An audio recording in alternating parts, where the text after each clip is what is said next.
2 weeks into this train survival game, no fleet dared to speak his name out loud. They called him Melancholy French Fries, the legendary warrior who never lost a single raid, yet none. Remembered he started with a rusty carriage and 2 days of food. Then, a talent called Master of Delight woke him up, delivering fresh food, armor, and deadly weapons every single dawn while everyone else starved. One by one, the most beautiful women alive chose his train over the deadly fog, turning his empty carriage into a home. Before we keep going, make sure to subscribe and hit that like button to support the channel.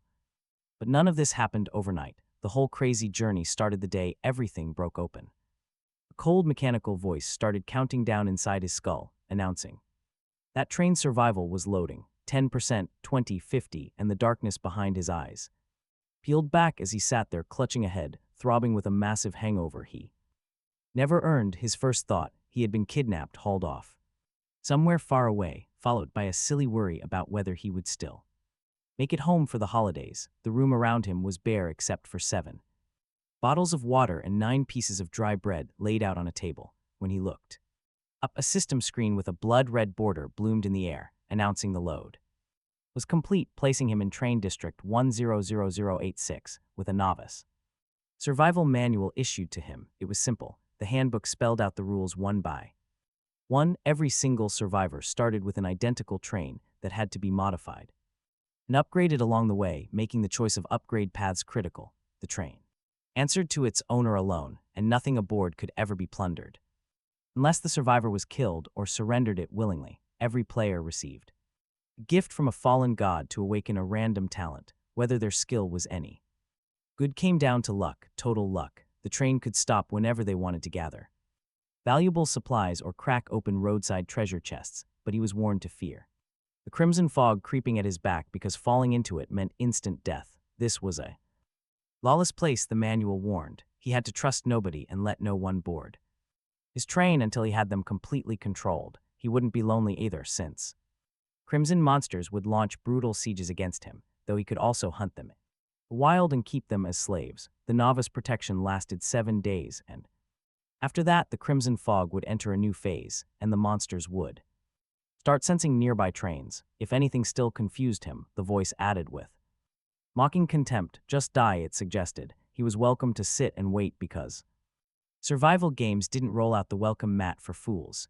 Then it ordered him to begin exploring, hinting at plenty of secret ways to play that he'd have discover entirely on his own. It unlocked the chat sector, the trading network, and the information panel, then went totally silent. He sat on the hard seat, letting the whole situation sink in. A train survival game, awakened talents, the works. He'd lain down for a simple nap in his own bed, only to wake up transmigrated into some crazy web novel, and he couldn't even be properly angry because there was nothing here to be angry at. He opened the information panel, which listed him as a level 1 survivor, 0 out of 100, with the panel's snide little parenthetical note calling him a worthless newbie, fit only to shine veteran shoes.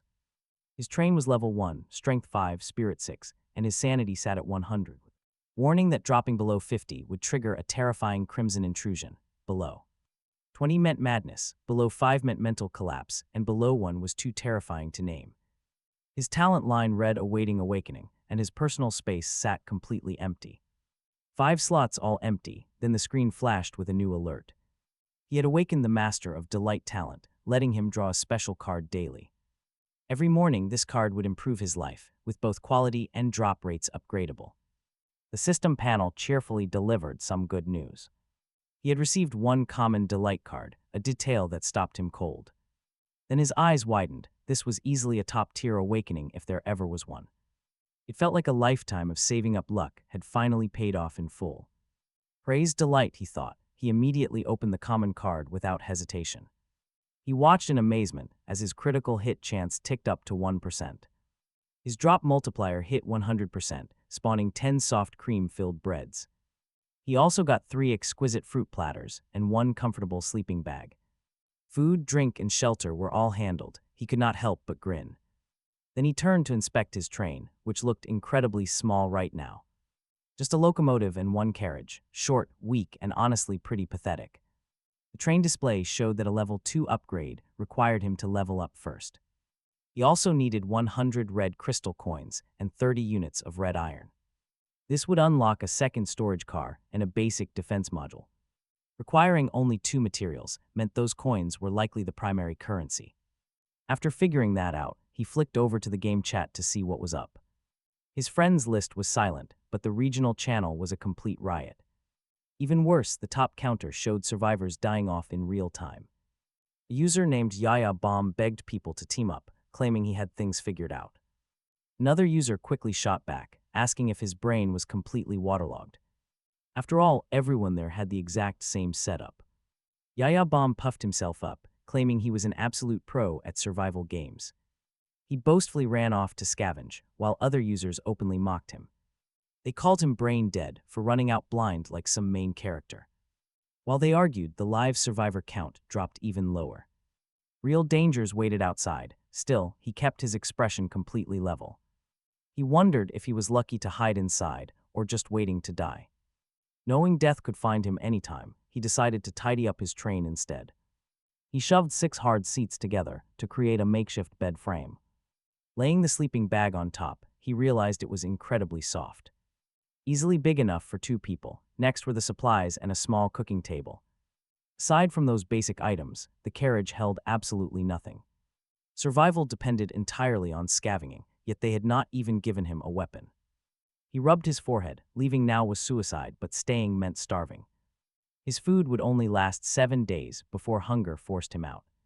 Going out early gave him the absolute best odds, making the choice pretty simple.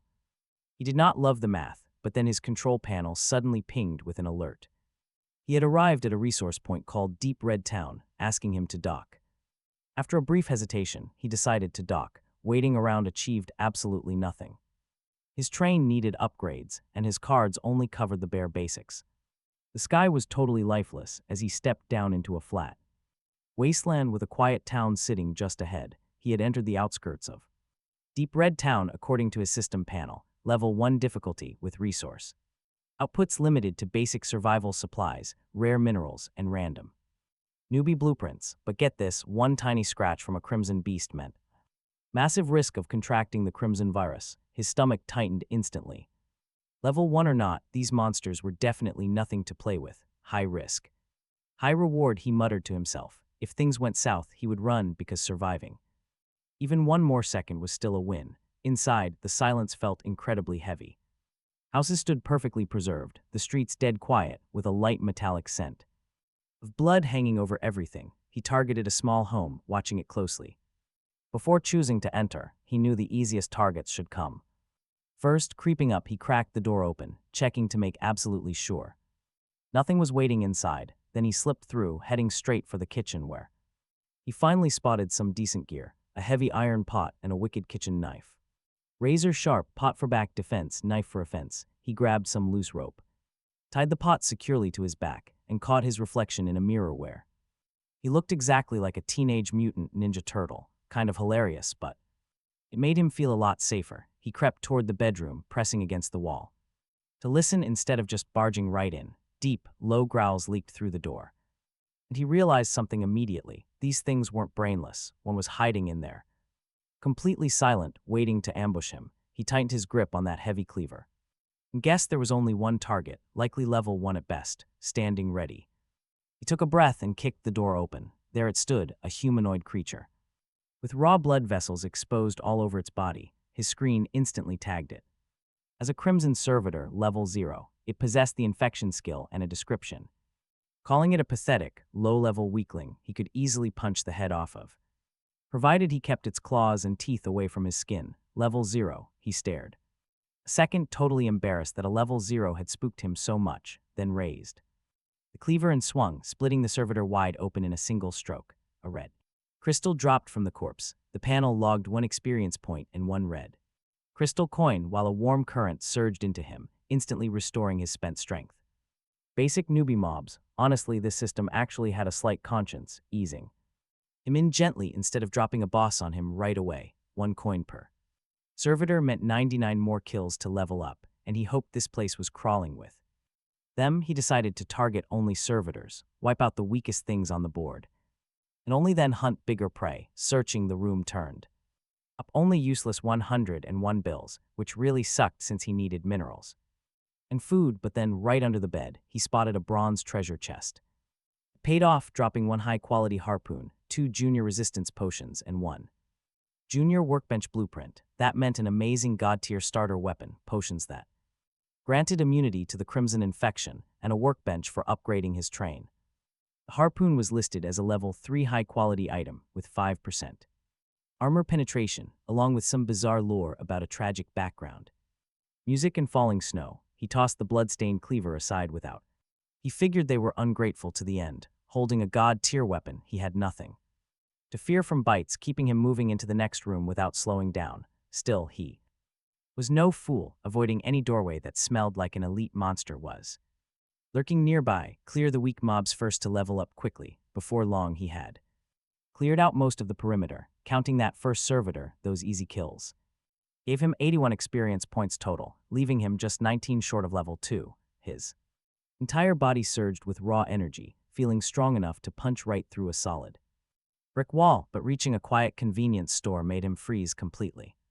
Because fresh tracks marked the dusty ground, someone else was definitely here. He quietly ducked out of sight. The heavy pot strapped to his back offered a little comfort as he crept closer, harpoon raised. Suddenly, loud arguing echoed from inside, as 4 women yelled at each other. From the sounds of things, 2 had been scratched while clearing servitors from the shop and were now right on the verge of mutating. A neat-looking woman in round glasses was absolutely tearing into a stocky girl named Ya, demanding to know where she had run off to during the chaos, especially since she was supposed to guard their flank. Ya just shrugged with her hands resting on her hips. Entirely unbothered, she claimed the monsters scared her, so she hid, arguing that a defender has zero obligation to actually protect anyone else.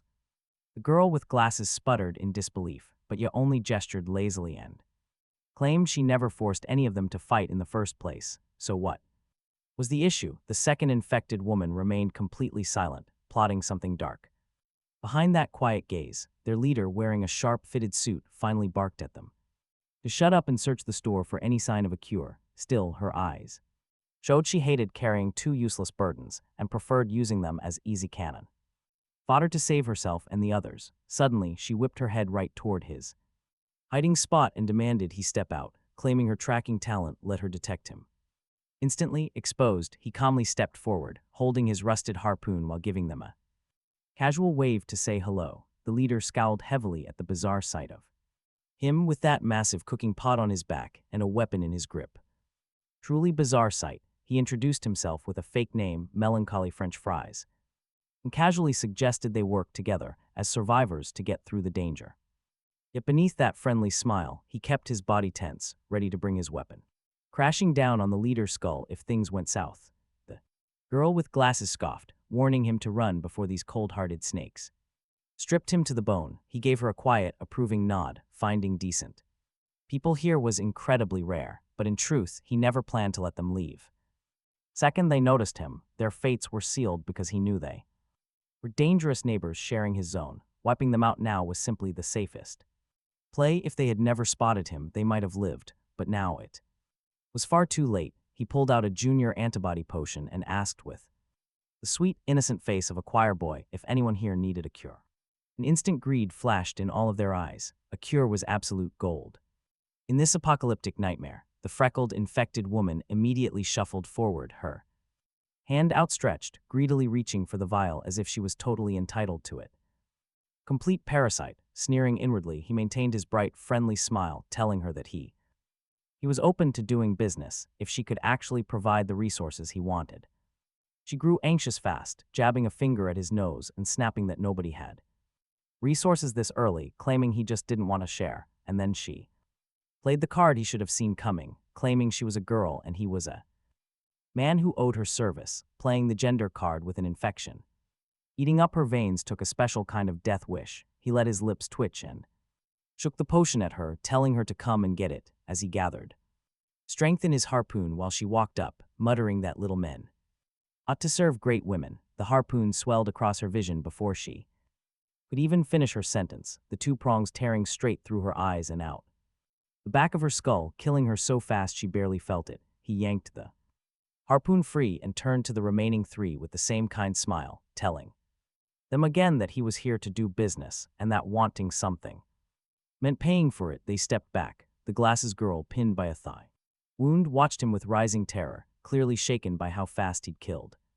Wasn't it obvious, though, that hesitation got people killed first? He wasn't foolish enough to keep walking up to people he'd already pegged as rotten. Threats get pulled out by the root while they're still weak, the leader told him. Not to come closer, realizing she was no stronger than an ordinary person.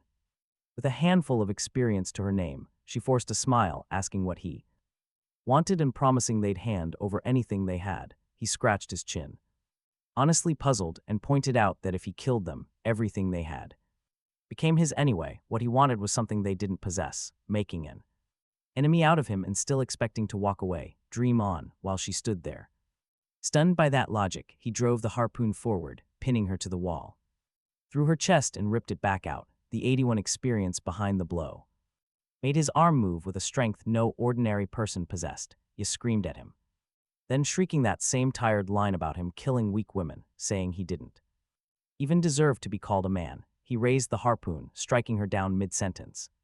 Because this was a lawless world, she was still playing the gender card, and arguing was a total waste of breath, since action got results that left the girl wearing the round glasses. He walked toward her with the harpoon. She asked if he meant to kill her too, her pupils shrinking and tears welling up because nobody wants to die if they can live. He rubbed his chin, thinking she at least seemed to have a conscience, but the manual said plainly never to trust strangers. Even a pretty one remained an unstable factor, so he sighed and told her he hit hard enough that she would be dead in an instant. Not feeling a single thing, she hesitated, took a breath, and told him her name was Lee Hayan. Then she asked what she could do to make him spare her. He told her flatly that sparing her wouldn't help since she was already infected and would die regardless. She tried a different angle, asking if he wasn't even a little interested in her body. He looked at her with open disdain, pointing out she was sick so he might catch it, and the moment a man dropped his guard, that was exactly when he got ambushed and killed. She lowered her head, completely out of moves, until something clicked and she blurted out that she would give up her survivor status and become his subordinate. That gets his attention. Becoming a subordinate ties her life to his, she explains. If he dies, she goes down with him, and she lays out the pros and cons calmly, word by word, knowing this is her last card.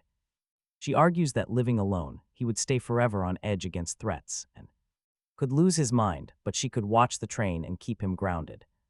And is not that better than fighting solo? Humans are social creatures after all, who go crazy without company. She hopes he will weigh it carefully. He asks her what her talent is, warning that a trash talent means she might as well end her life. Early on, he cannot afford to feed dead weight, no matter how pretty her face is, and she does have a face, a soft, baby-like look with almond eyes and a fine nose under those round glasses, the picture of a delicate girl from a good family. But none of that matters without a talent, she tells him.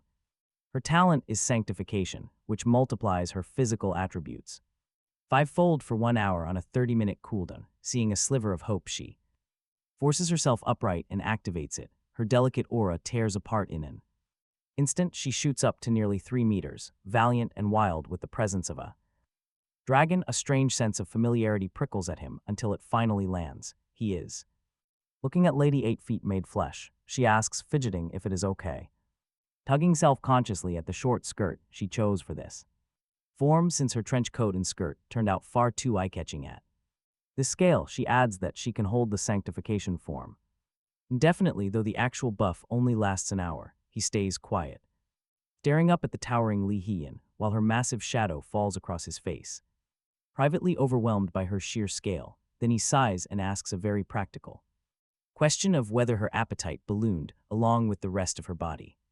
Because if she eats like a horse, he cannot keep her. She rushes to reassure him that her food intake stays about the same as before, and that she can haul cargo to assist him, patting her own chest to show how capable she is. Talk about a bargain. Low food intake, high work ethic. She can join, he tells her, to relinquish her survivor status and become his subordinate. Opening his panel, he gets a prompt asking if he accepts survivor Lee Hee-yin's voluntary application. He chooses yes. Instantly, control rights to her train are stripped from her and dropped into his hands. The panel offers to dismantle her train, which he does, harvesting 10 basic defense parts. He tells her to search the convenience store and asks if she knows where the other 3 keep their trains. She shakes her head, explaining they only teamed up after entering town. Trains break down into attack or defense parts, exactly what he needs to unlock the attack and defense modules on a level 2 train, so he holds out his hand and tells her to hand over every red crystal coin. He is no saint, pretty or not. He only takes her in because she is useful labor, nothing more. She hands over 3 coins, no longer worth anything to her anyway, since funding his upgrades raises her own odds of survival. He pockets them and tells her to find a bag and clear out the entire store, not a single item left behind. She points at herself in utter disbelief, asking if she is supposed to empty the entire place all by herself. He casually tells her that he will help in a bit. Luke knew she was useless if she did nothing. He waved a basic antibody potion right in front of her, promising a cure the moment she finished. That instantly perked her up. She immediately dove into the shelves, stuffing large items into her storage space and packing the smaller food into sacks. Luke then looked over what the other 3 had dropped, alongside 3 small, glowing white orbs.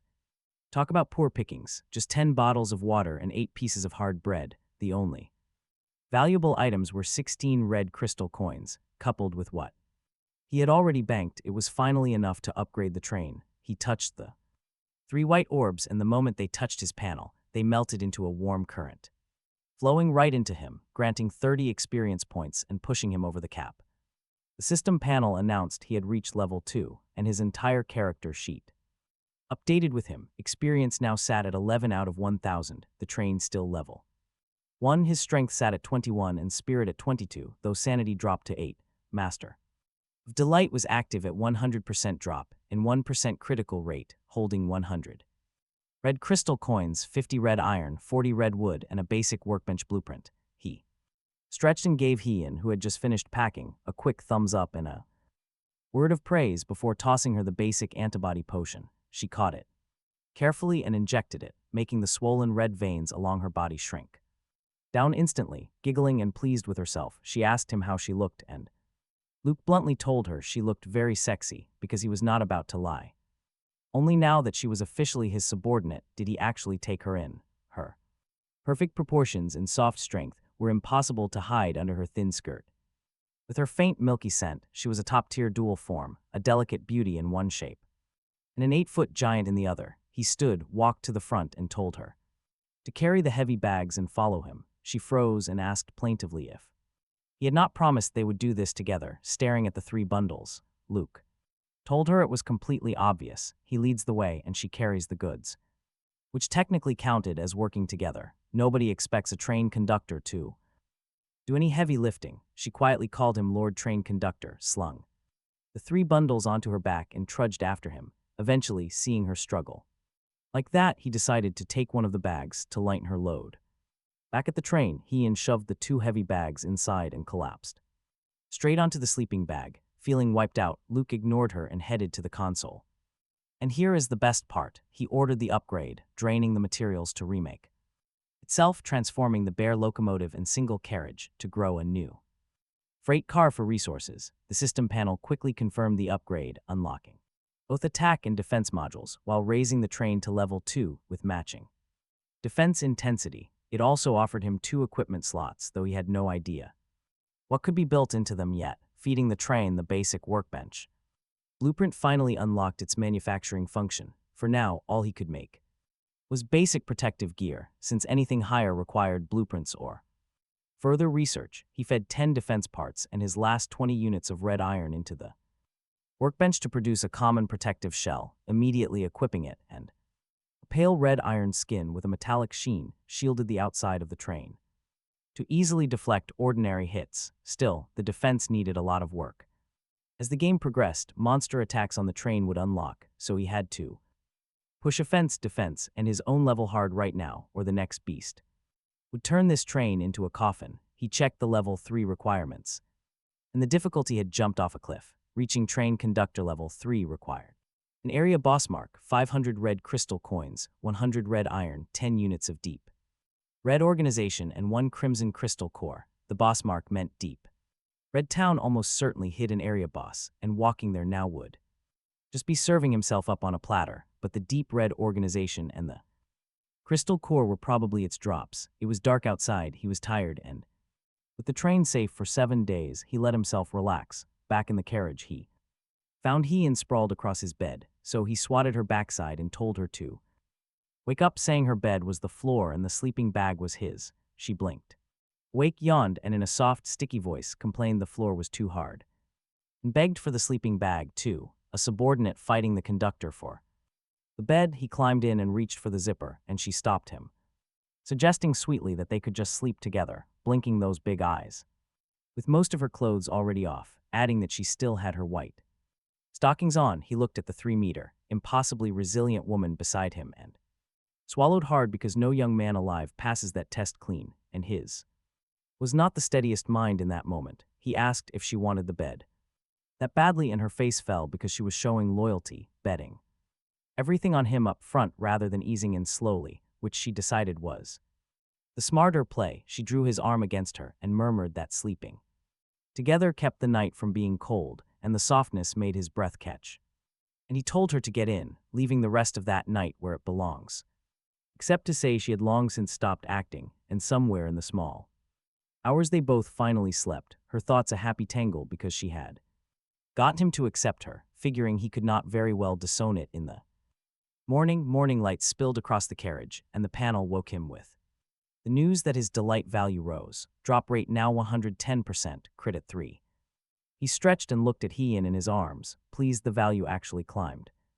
Then noticed she had shrunk back into her little girl form overnight, which told him something worth testing later. He dressed, crawled out, and sat on a hard seat to check the chat for anything useful. The regional channel header read 98,000 out of 100,000, meaning well over 1,000 people had died in a single night, despite the 7-day grace period. The idiots were evidently convinced they were protagonists, going out to explore. In the dark, the channel was chaos. One player begged for food after a group robbed him, another offering 500 red iron and 100 cotton for sale, a third hawking private photos for cheap resources. Underneath the noise he could see the shape of things forming, people teaming up, some already raising others like livestock, keeping the weak penned to harvest basic resources instead of killing them. The pigs naturally were not worth killing monsters to level, so this was already happening on day 1. Ambition was moving fast, and he had no intention of becoming someone's penned animal with his life out of his own hands, which means he has to keep moving. He claims the Daily Delight card, and the system panel offers him an excellent reward, asking if he wants to open it. He agrees, and a brilliant golden light flashes. The screen reveals a massive critical hit multiplier at 110%, gifting him a legendary growth weapon, the 1000 Mechanism Umbrella, along with 5 virus immune antigens, a common water condenser, and a comfortable residence set, plus 2 portions of delicious curry chicken rice. The weapon looks like a spear, featuring a gold tip, handle, and ribs, with a pure white canopy laced in fiery red patterns and a switch on the grip to change its form. The system lists it as a level 3 excellent growth weapon with the myriad changes effect, letting it transform into a knight sword, tonfa staff, or rifle. Up close, it grants 20% penetration and 10% damage boost. At range, it deals 30% armor piercing and 15% slow. The description mentions a legendary master from another world who forged it, daring him to match his ultimate fame. Talk about incredible luck. He flips the trigger, and the umbrella morphs into a long, gold-flashing spear, just like that. His overall combat strength shoots to the region's absolute peak. The viral antigens matter most of, although the water condenser quietly generates 15 liters of water daily once he installs it inside the carriage, easily enough for 3 people. The plan for the first 7 days remains simple: gather resources and level up. After all, raw power keeps everything else from falling apart. Both fiction and harsh reality teach the exact same truth. With enough power, status and beauty are just pleasant side effects. He heads back inside, smacks Hien on her rear, and tells her to wake up and eat. It is time to grind now that he has a real weapon and vital antigens. He urgently needs to go hunt, and his trump cards make calculated risks perfectly safe. He also wants to find out if other survivors can raise His delight score, since that critical hit, felt connected to the 2% boost from. Sleeping right next to her, the girl sits up and crawls out, and when their eyes meet, his gaze turns highly appreciative. Her petite, delicate form holds a unique charm of its own. Feeling his intense stare, she blushes bright red and dives back into the sleeping bag to dress. He jokingly asks why she is suddenly acting so shy after being incredibly bold the night before. She shivers and stammers in protest, claiming the conductor was not exactly a saint either, and her clothes did not drop off on their own. Calling him a sly fox, she needs his shoulders to flatter him, asking if they can sleep together. Again that night, he nods in agreement since he genuinely finds her useful. She has a sharp brain, knows her place, carries heavy cargo, and helps kill monsters. He tells her to join his hunting run and unlock the living carriage, since the current sleeping bag is too tight for certain activities, especially with her size shifting, and he still intends to run his tests tonight because every bit of pleasure boosts the delight value and sweetens the rewards. He lays out a fruit platter, curried chicken, rice, savory sausages, and 2 sodas, instructing her to sit and dig in. Her eyes sparkle at the food, and after just one bite, tears start welling up. She has not eaten a hot meal in ages, and this feels like real human food. Soon they reach the outer ruins, our guy carrying the black pot on his back in the 1,000 mechanism, umbrella in hand, with Hyan following closely with it. She holds her own black pot and harpoon, making the two of them look like armored turtles patrolling their turf at a 2-story villa. He gives her a quick look and tells her to kick the door, since her antigen protects her from anything but being eaten alive. She braces herself and kicks the door wide open. Instantly, a deadly servitor inside lunges, but he takes its head clean off. The system panel logs 1 experience point and 1 coin. Suddenly, a roaring shriek echoes from the 2nd floor, along with shattering glass, as a massive, bloody red humanoid monster slams directly into him. He deflects it with his spear, though the heavy impact knocks him back a few steps. An elite monster this close to the outskirts, he shakes the numbness out of his arm. He glares at the creature, which resembles a pregnant woman bloated with pulsing tumors. Its split belly drips foul mucus, while tiny, unsettling eyes peer out from within. His stomach turns as his sanity drops by 5 points. The system panel names it Level 2 symbiotic red body, warning of infection and a hidden threat inside. A pair of claws inside its stomach are ready to strike. He steps back immediately. He triggers the mechanism, instantly transforming his umbrella into a rifle. Times have changed. He fires, feeling the shot drain his mental power, and watches the bullet fly. The bullet explodes its head in midair, but the fetus inside shrieks. It tears the belly open and lunges with a tumor-covered head to bite him. His sanity plummets further, prompting him to empty his entire magazine on raw reflex. He riddles the beast with bullets until it collapses and finally drops its loot.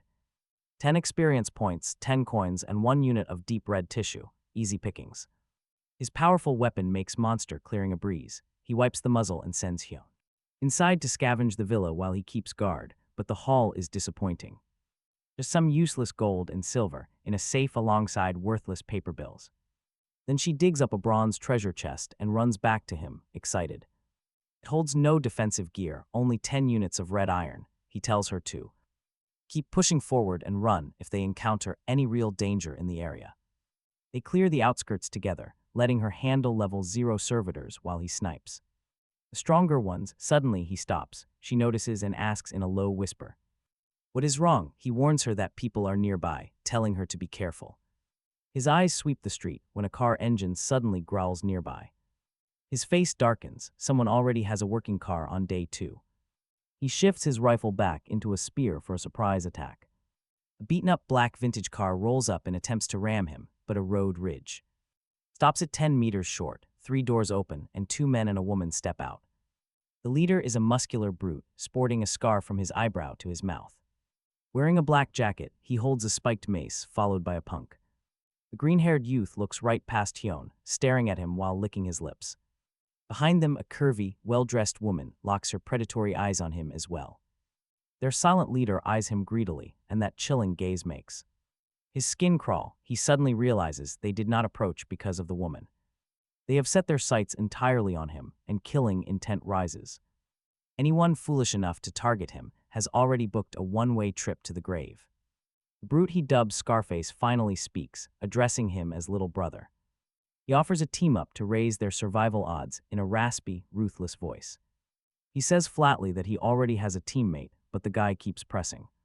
Insisting cooperation means survival, but he just sneers, questioning if anyone ever called his acting pathetic. A flash of regret crosses the guy's eyes as he clicks his tongue. He mutters that he should not have let his act be seen through so easily. A bit of obedience would have kept him alive, but now he needs a reality check. The green-haired punk chimes in, telling his boss to stop wasting breath. He wants them to kill the woman and keep our hero around for some twisted fun. But the moment they tense up, he manifests his rifle and fires without hesitating. The bullet drops the punk instantly with a clean hole in his forehead. And honestly, who could blame them? Nobody expected a gun this early in the game. He warns Scarface that his time is up, making the thug back away with a fake smile. The man stammers that they can negotiate, but our guy has a different idea. With a single blast, he blows the guy's head apart, no more talking. That leaves only the trembling woman, who stares in horror right into the barrel. He asks her if she knows where the trains are kept, and she frantically nods. She offers to guide him, but only if he promises to let her live. Reading his mind instantly, Hyun steps up and slaps her hard across the face. The sudden blow snaps her to reality, and she immediately changes her tune. Sobbing, she begs him not to kill her, admitting she actually has no clue. She crawls to his feet, ripping her collar open in a final, desperate offer. Without a single word, he raises his gun and fires, dead silent. He tells his partner they are leaving, having absolutely no interest in useless baggage. There is a strict cap on subordinates, only 2 slots at level 2. With Hyun filling 1 slot, he wants the last one reserved for a healer. Sorting through the loot, he collects several red crystal coins and some valuable resources. Absorbing 3 experience orbs pushes his experience total up to 328. Even better, he unlocks a piece of level 5 soft armor to block slashing damage. The system description jokingly warns him that it covers his body, not his head. Putting it on, he is glad to find it does not slow him down at all. With the outskirts picked, Klein and Hyun reaching level 2, they head deeper. Suddenly, a massive, deep roar shakes the entire town, pure, absolute chaos. 2 panicked women come sprinting out from the darkness, running for their lives. One of them, wearing a school uniform, asks the older woman about the survivor count. Judging by the fresh tracks, there must be at least 100 people here. The older woman is a teacher, carrying a mature presence and a gentle expression. With a sideswept ponytail resting over her chest, she responds with grave concern. She explains that the system is trying to force everyone toward a single spot. A brutal design to make them fight each other and thin out the crowd. Ever since the rules became clear, the death count has completely skyrocketed. Over 3,000 people are dead already as the game weeds out the weak. She calls out to her student, urging her to activate her movement speed skill. The girl is a white-haired, red-eyed student who just turned 18. Despite her young, baby face, she possesses an impressively developed figure. Nodding, she triggers her spatial acceleration talent to warp her movement. But chasing right behind them are countless monsters, hungry for their blood. Hordes of parasitic red bodies, the teacher, whose name he would later learn. Was Lyra, she frowned, wondering what those novices had been thinking, triggering a corpse tied during the novice period. The gang roaming around here was the Black Wolf gang, run by 3 strength talent leaders, who enslaved 6 subordinates to gather materials, a major power in Deep Red Town, hunting for firearms today in the police station at the town center. They had somehow triggered a beast tied with no telling what they disturbed underground. Hyun drove while he mounted his gun on the vehicle, mowing down everything in their path, and when she noted the servitors seemed to be multiplying, he told her to get closer.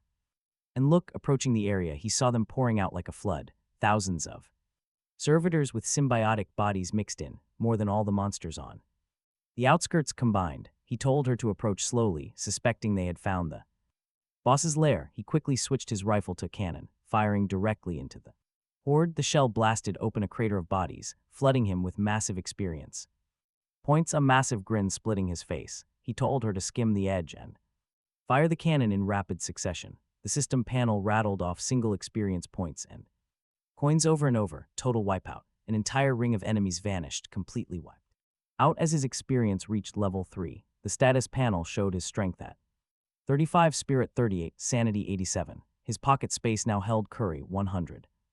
Bottles of water, 3 antigens, 50 bread rolls, and 2,315 red coins.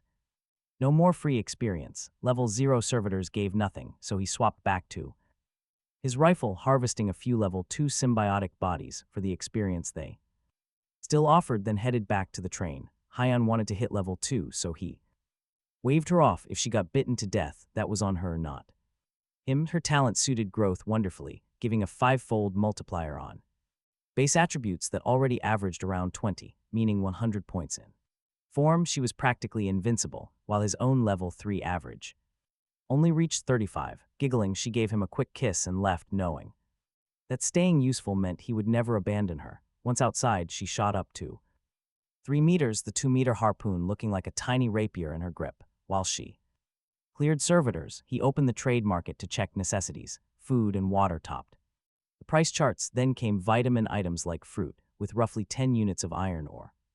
Buying a single loaf of hard bread, resource points were scarce, and the best spots like convenience stores, butcher shops, and hardware stores had been seized from the start by maybe 1% of the player base, leaving daily necessities scarce everywhere. Finding nothing useful, he opened the world chat to read the room. Some player was screaming about a maniac driving a train around the map, killing people, which, let's face it, sounded like a pretty great idea. Another announced he had occupied a hardware store and disassembled 500 red iron.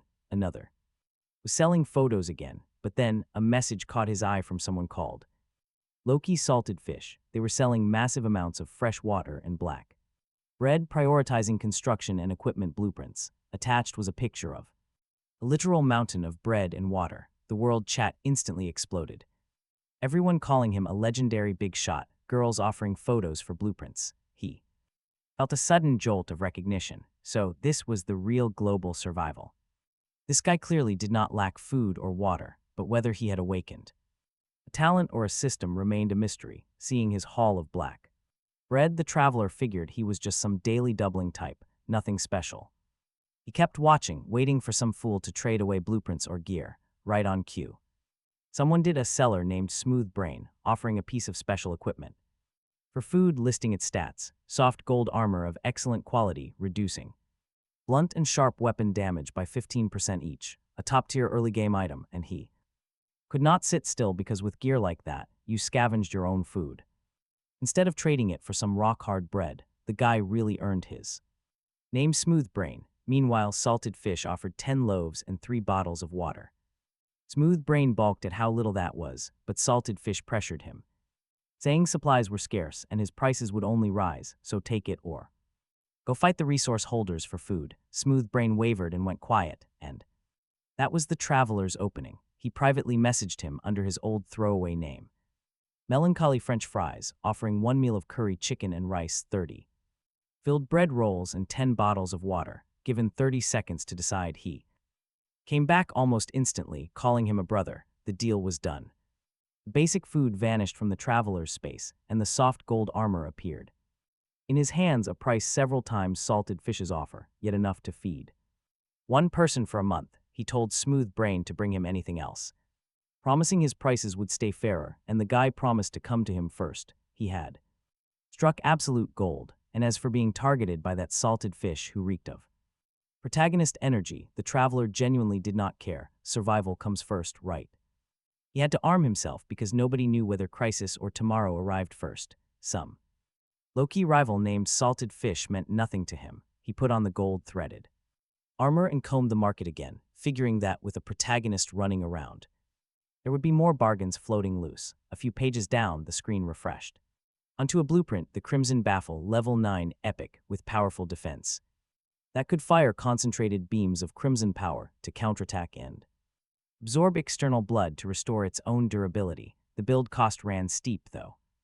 100 red iron, 50 defense components, 50 attack components, 50 coins, and 10 deep red organizations. It was up for auction, and the cost had scared off most bidders, leaving the high bid at 30 loaves and 3 waters. That familiar stinginess told him exactly who was behind it. Yep, Salted Fish strikes again. Buyout sat at 50 loaves and 10 waters, or special items or coins. With no room to haggle, he dropped 15 loaves, 10 waters, and 200 coins.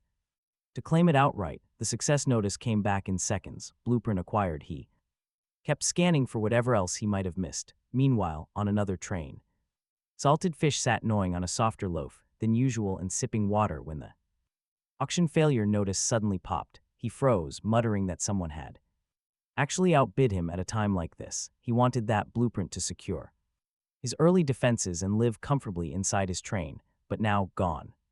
Snatched away, he assumed, by one of those big factions, cursing under his breath. He warned them not to let him catch them. He looked over his current capital, a box of bread, 3 packs of water, a box of instant noodles, and 20-odd sodas, he reminded himself. He kept reminding himself that before the apocalypse, he was just a street thug. A guy who only knew how to brawl, but now he was a big shot. Gorgeous women he could only dream of before were now begging him for food. This brutal survival game was his home field. Suddenly, a friend notification popped up. It was from Big Bear, a high-value target he had spent hours searching for. She offered a basic defense shell blueprint in exchange for some bread and water. He quickly traded 10 loaves and 2 waters, though he looked at it with disdain. The stats were barely better than a cardboard box, but defense was defense. He noticed Smooth Brain still had not sold that gold armor. He got curious, wondering if the guy pulled it off the market entirely. Those defensive stats were incredible, but asking directly would ruin any bargain. He decided to play it cool and watch from the sidelines a bit longer. After refreshing the market a few more times, he gave up in disappointment. Just then Ian ran up beaming, covered in blood and carrying a backpack. A real prize, the system identified it as an excellent 10-slot pack. It had 0 weight burden, no matter how much gear he stuffed inside. Not bad, he gently smoothed her messy hair and packed some food inside. Next, he tested whether he could store the backpack within his personal space. Instantly, it vanished from his back, proving it folded away quite nicely. Feeling pretty good, he asked his little follower how much experience she needed. His voice softened a bit as he spoke to the obedient girl. She needed a few dozen more, since the basic monsters barely paid anything. He eyed the nearby police station. That was their next target. He tossed her the excellent soft armor to wear and ordered her to follow him. Finding firearms early on was absolutely critical, so watch how fast they move. He shouldered his massive cannon and led the way toward the building. Shredded bodies littered the entrance. He cautiously touched the pot on his back. Creeping inside, he found monster corpses still wet with fresh blood. They died recently. Suddenly, the sounds of chaotic fighting echoed from within. He slowed down, matching his silent steps as they headed underground. The noise led to a warehouse, where a girl screamed they had been tricked. Peering through the dark underground passage, he realized they lacked the armory key. He counted 3 women and a man, all of them bloodied and beats. 2 mangled bodies lay nearby. Their teacher, Liara, bitterly demanded answers. They had all agreed to open the armory together, as a team. There were originally 12 of them, but 6 stayed behind to block the monsters. The other group went for the key, but they never came back.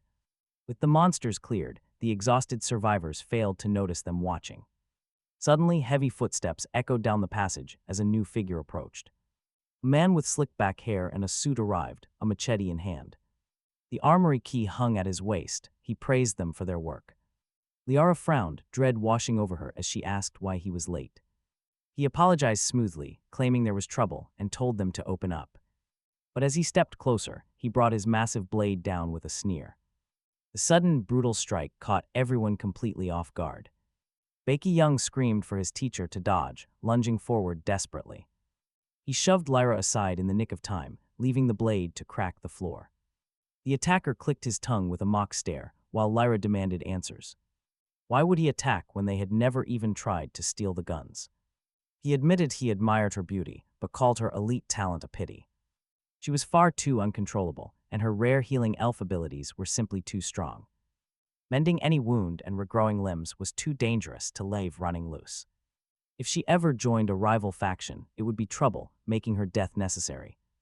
Instead, Lyra pleaded for cooperation, refusing to join his murderous gang. She refused to join a crew that sacrificed people, especially with Baeki Young to protect. The boss shook his head, offering her one final chance to survive by serving under him. He promised real status, claiming his rising crew needed powerful support. Behind him, the others had already cowered, choosing a dog's life over death. One of his brainwashed girls even urged Lyra to just swallow her pride and agree. Meanwhile, a seductive woman rubbing the boss's shoulders mocked her innocent maiden act. She kissed him, bragging about how she betrayed her boyfriend to survive. And just when you think she is cornered, he has a massive cannon ready in the dark. Without asking a single question, he fired a heavy shell directly into the crowd. After all, once they were dead, all their loot belonged to him, simple as that. The slick-haired boss took the direct hit and evaporated instantly, while the others flew back. Lyra was sent tumbling by the shockwave, injured but alive as he stepped forward. Holding his specialized umbrella rifle, he calmly asked which one of them was a support. The seductive girl quickly raised her hand, while Lyra did too, protecting Baeki Young. He nodded slowly, aiming his gun directly at everyone who was not a healer. He pulled the trigger. Instantly, everyone else fell, leaving only those two alive. With a faint smile, he looked down at them and demanded they describe their talents. If he liked what he heard, they would live; if not, they would die. This guy was brutal, the seductive woman stammered, claiming her talent was healing water. She could treat serious injuries, her hands shaking as she stumbled over the fresh corpses. He ignored the dead and turned to Lyra, asking about her power in a gentle tone. Lyra froze with fear, knowing this man was far more terrifying than her dead captor. Facing a true demon, she forced down her dread to speak as clearly as possible. She explained that her healing elf talent could cure standard physical injuries, curses, or infections. She could even regenerate completely severed limbs with ease. Let's be honest, who wouldn't want an elite-tier healer on their squad? He told her she passed the test, immediately shattering the other woman's hope of survival. The seductive girl shrieked that she was useful and had healing powers too. She tore open her clothes, trying the same cheap tricks she used on her old boss. But he did not bite. A follower had to be useful and loyal, not a venomous snake. He ordered Han to end her, and Han plunged his harpoon down without hesitation.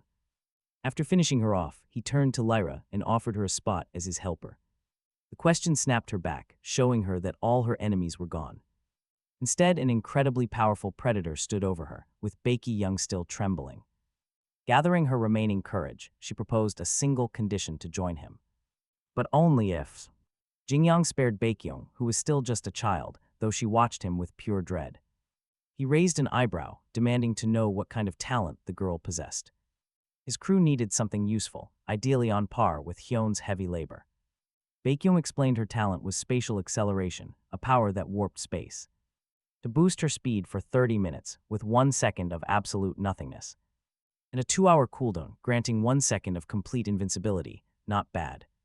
He offered them both subordinate status, making Lara breathe a massive sigh of relief. She gave up her survivor status, scanned him, and quickly submitted her request. Jingyang accepted both requests. The system screen logged 2 dismantled level 1 trains, along with a haul of 10 defensive and 10 offensive parts. He welcomed them to the crew, introducing himself as Jingyang, their new leader. They could call him train conductor, and honestly, things were finally looking up. Their solid talents meant the trip paid off. Lara nodded, avoiding his gaze. Baekyeong was still panting behind her, but Jingyang let it go, knowing they'd adapt. Searching the slicked-hair man's drops, he recovered the key to the armory, along with a massive heap of experience points and rare resources. That dead crew had scavenged Deep Red Town for a whole day, getting filthy rich. While Jingyang collected the loot, Hyun approached the 2 terrified women with a smile. He looks cold, she reassured them, but he treats his people well. Baekyeong poked her head out with highly distrustful eyes, asking if that was true. Since he started slaughtering people the second he arrived, like a harbinger of death. Hyun patted her own chest, swearing that the conductor was incredibly good to his crew. They just had to know their place, never rebelling or challenging his ultimate authority. Otherwise, they could do whatever they liked. Lara nodded slowly, taking notes. She clearly took those words to heart. Meanwhile, Jingyang reached the armory door. He swung it open, revealing a tiny space with only a few weapons. Most were caked in disgusting red slime, so he ordered them to search for usable gear. Out of 3 ammo crates, only 1 survived alongside 10 Molotov cocktails. 10 grenades, 20 flashbangs, 3 assault rifles, and 5 suppressed pistols. Plus over 2,000 usable rounds, though the protective gear was mostly ruined. Caked in foul, hardened plasma, leaving only 5 clean bulletproof sets. Less than a tenth of the armory was salvageable, which was a real pity. especially with those slime-soaked projectiles, leaving no telling if they would even fire. So Jingyang opened the trading platform to dump all the damaged weapons. Buy offers flooded in instantly from his old acquaintance, Loki's salted fish. He offered 50 loaves of bread and 20 waters for the entire bundle. That included a dozen rifles, thousands of rounds, and the questionable projectiles. What a cheap bastard, but then again, the gear was broken anyway. They might explode right in his hand, so selling them off was the smart play. He told the buyer the price was too low, asking if he had other offers. Since he was not short on food, the buyer said he would think about it. Jingyang almost closed the chat when a message popped up from Little White Hair. She offered a resource decomposer blueprint for 1 rifle and a few hundred rounds. Level 9 fine-grade blueprint was able to break down waste into supplies. It required 20 red iron, 50 coins, and 1 deep red component to build. He wanted a practical deal, offering 2 pistols, 200 rounds, 3 grenades, and 5 flashbangs. No hesitation. The seller agreed since simple pistols sufficed for self-defense. Besides, 200 rounds would vanish in an assault rifle's mouth anyway, and he finalized the deal, done instantly. The conductor got rid of the useless handguns, gaining a blueprint to convert all of Deep Red Town into raw resources. Total decomposition. He handed the 3 assault rifles to Yin and her friends. Go have fun. Ordinary firearms only mattered early on, since later stages of the apocalypse demanded special crafting materials.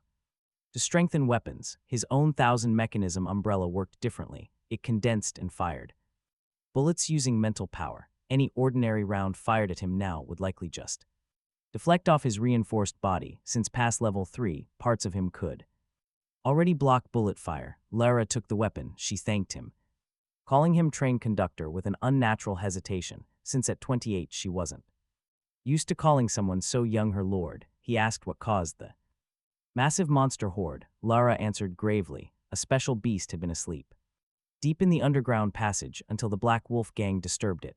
Now it was lurking on the police station's 2nd floor, though she had only glimpsed it from afar. A massive lump of red flesh, pure nightmare fuel. He asked if they could use incendiary bombs because he had no intention of leaving, meaning to gather enough resources. He wanted that level 3 upgrade to unlock the living carriage, since a good life was worth chasing. Lara said the panel came with a usage guide. No problem, because the game had semi-digitized the world, and things that once needed study could now be learned by reading the data. He handed each of them a set of bulletproof gear. He armed himself, then strapped on the black pot on again, since it was pure steel and no weaker than iron armor, and he strapped one on too, trusting there was a reason if he did it. Fully geared, the 4 of them moved out. Baek Young prepared to cast acceleration on him. If things went wrong, no room for error, otherwise they would all be buried.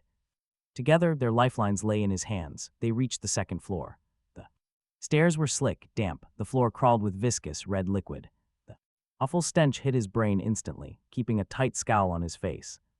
It smelled awful, like ancient footbending cloth fermented with pickled vegetables for 49 long years. Through the dim light, he saw the flesh lump writhing at the end of the corridor, each movement slapping wetly against the ground, and he told them to throw the incendiary bombs. The 3 women lit the Molotovs and hurled them, and the flames lit up the lump's true face. It was once a person. Now only a rotting head remained atop mass that served as a breeding ground for the servitors. The panel named it Crimson Mother Level 3, with the traits of Devour and Crimson Poison Mist, the culprit behind Deep Red Town's fall, warning him not to touch her flesh or face being devoured bit by bit to feed her offspring. This area boss appeared on the 2nd day of survival, while others were still clawing toward level 2. No getting close. He braced himself, ready to suppress her with firepower. His umbrella became a cannon as the 3 women readied their grenades and threw nearly all of them at once. The blast shook the entire police station, shook violently from the massive blast.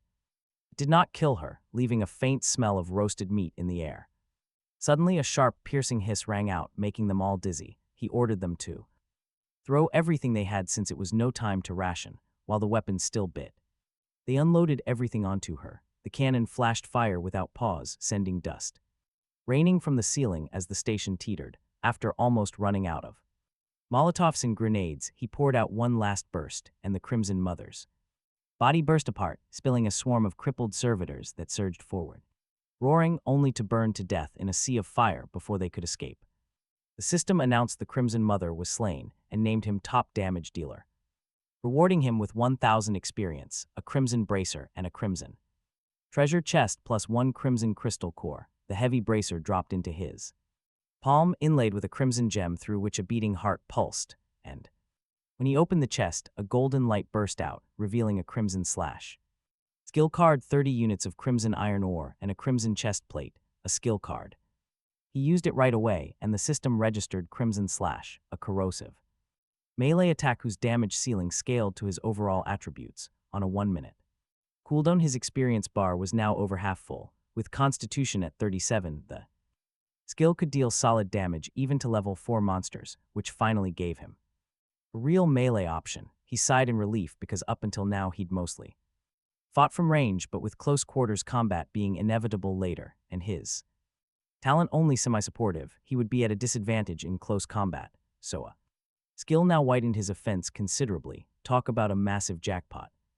Beyond that, the Crimson Chestplate was level 9 epic, reducing all damage by 25% and absorbing crimson blood to heal. It was part of a set whose bonuses climbed from a 2-piece 10% reduction up to a 6-piece 50% reduction and 20% damage boost. A 5-piece set lay in front of him, and with 3 other companions he could simply ask. He turned and asked if they had pulled any set pieces. He and handed over a pair of crimson leggings. Liara produced a helmet and a belt, calling her luck a bit better, and Beiki Young reluctantly surrendered the crimson vamps. None of them held anything back, certain that refusing would only get them searched, and he accepted it all without false modesty, since he was the one who most needed to grow stronger, the strong leading the weak. He warned them the place was collapsing and led them out. They had not gone far when a roar behind them announced the police station was coming down. He told them to secure the nearby resource points, every single one. His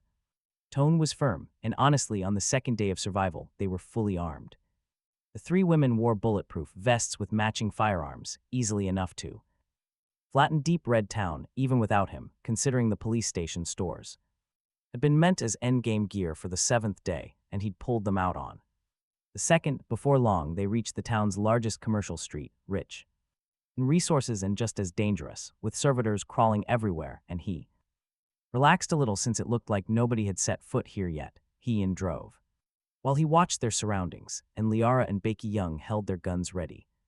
And he told them to cut straight through and not bother conserving ammo because early resources are completely wasted if they sit unused, and basic ammunition would be almost useless later. With the servitors cleared, they parked inside the street's largest shopping mall. The massive array of goods made them a little giddy. He told the girls to pack everything and take whatever they could carry. The 3 of them sprang into action like absolute bandits, grabbing snacks they wanted to eat and pretty clothes they liked. He nodded along, picking out a few sharp-looking outfits for himself. Their bags were still way too small, making him think he should just drive the train in and hoard everything wherever they went. But first he had to push the other survivors out. The truth was he intended to monopolize all of Deep Red Town. It was every man for himself. He was definitely no saint, but not a complete villain either, and without enough early resources, resting easy was impossible. The 3 girls returned hauling massive bundles with all 5 inventory slots stuffed with thousands of items.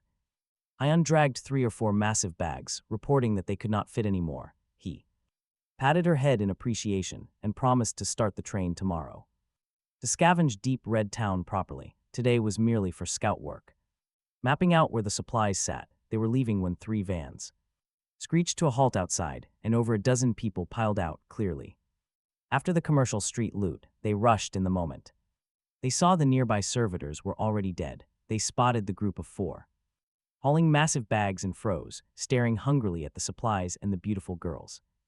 One thug laughed that he was just a freeloading pretty boy, letting women do the heavy lifting. Another whined that he was sick with envy, while a third sneered that with their superior numbers they could take whatever they pleased. This wasn't peaceful Earth anymore. The old rules were dead, replaced by the law of the jungle.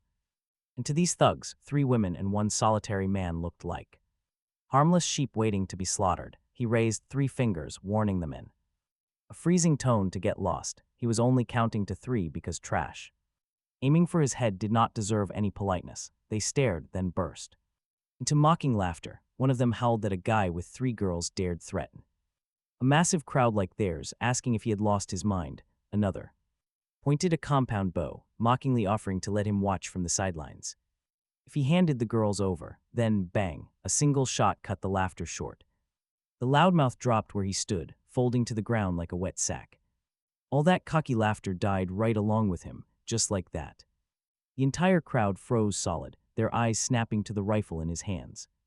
You could practically read the exact same thought painted across every single face. Talk about instant regret. They wished he had warned them so they could run.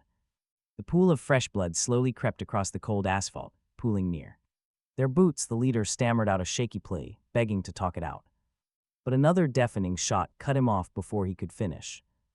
Bullet dropped him right next to his buddy, and he warned them their time was officially up. His finger kept squeezing the trigger, systematically working through the panic-stricken crowd. A few tried to sprint back to their vans, only to discover that legs cannot outrun lead. In under a minute, the entire gang was 15 items lay scattered across the lot, so he holstered his rifle and bent to collect them.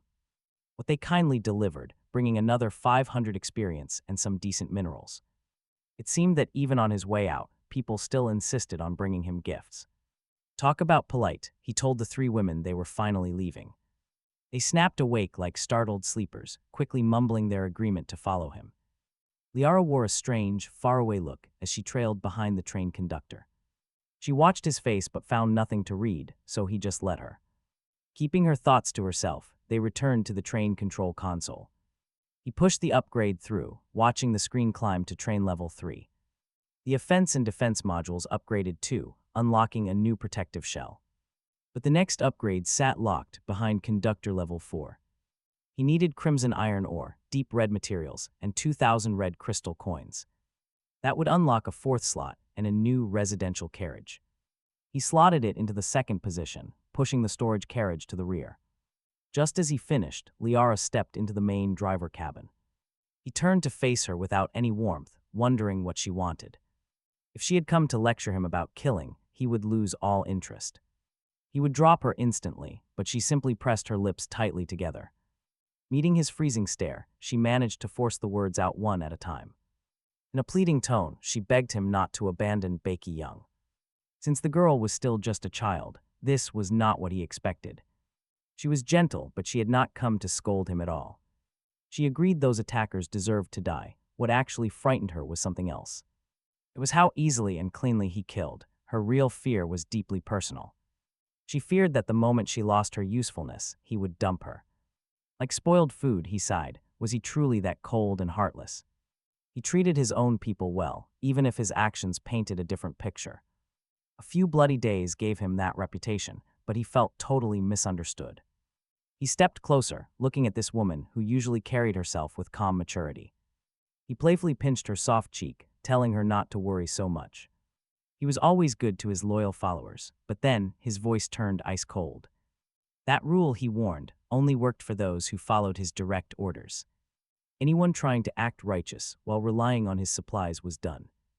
They would get his apology and nothing more. Those relying on him had to keep him at the center of their universe. That was the rule. He had no patience for people living off him while claiming to be free. Hearing this, she relaxed, her eyes drifting over his surprisingly youthful face.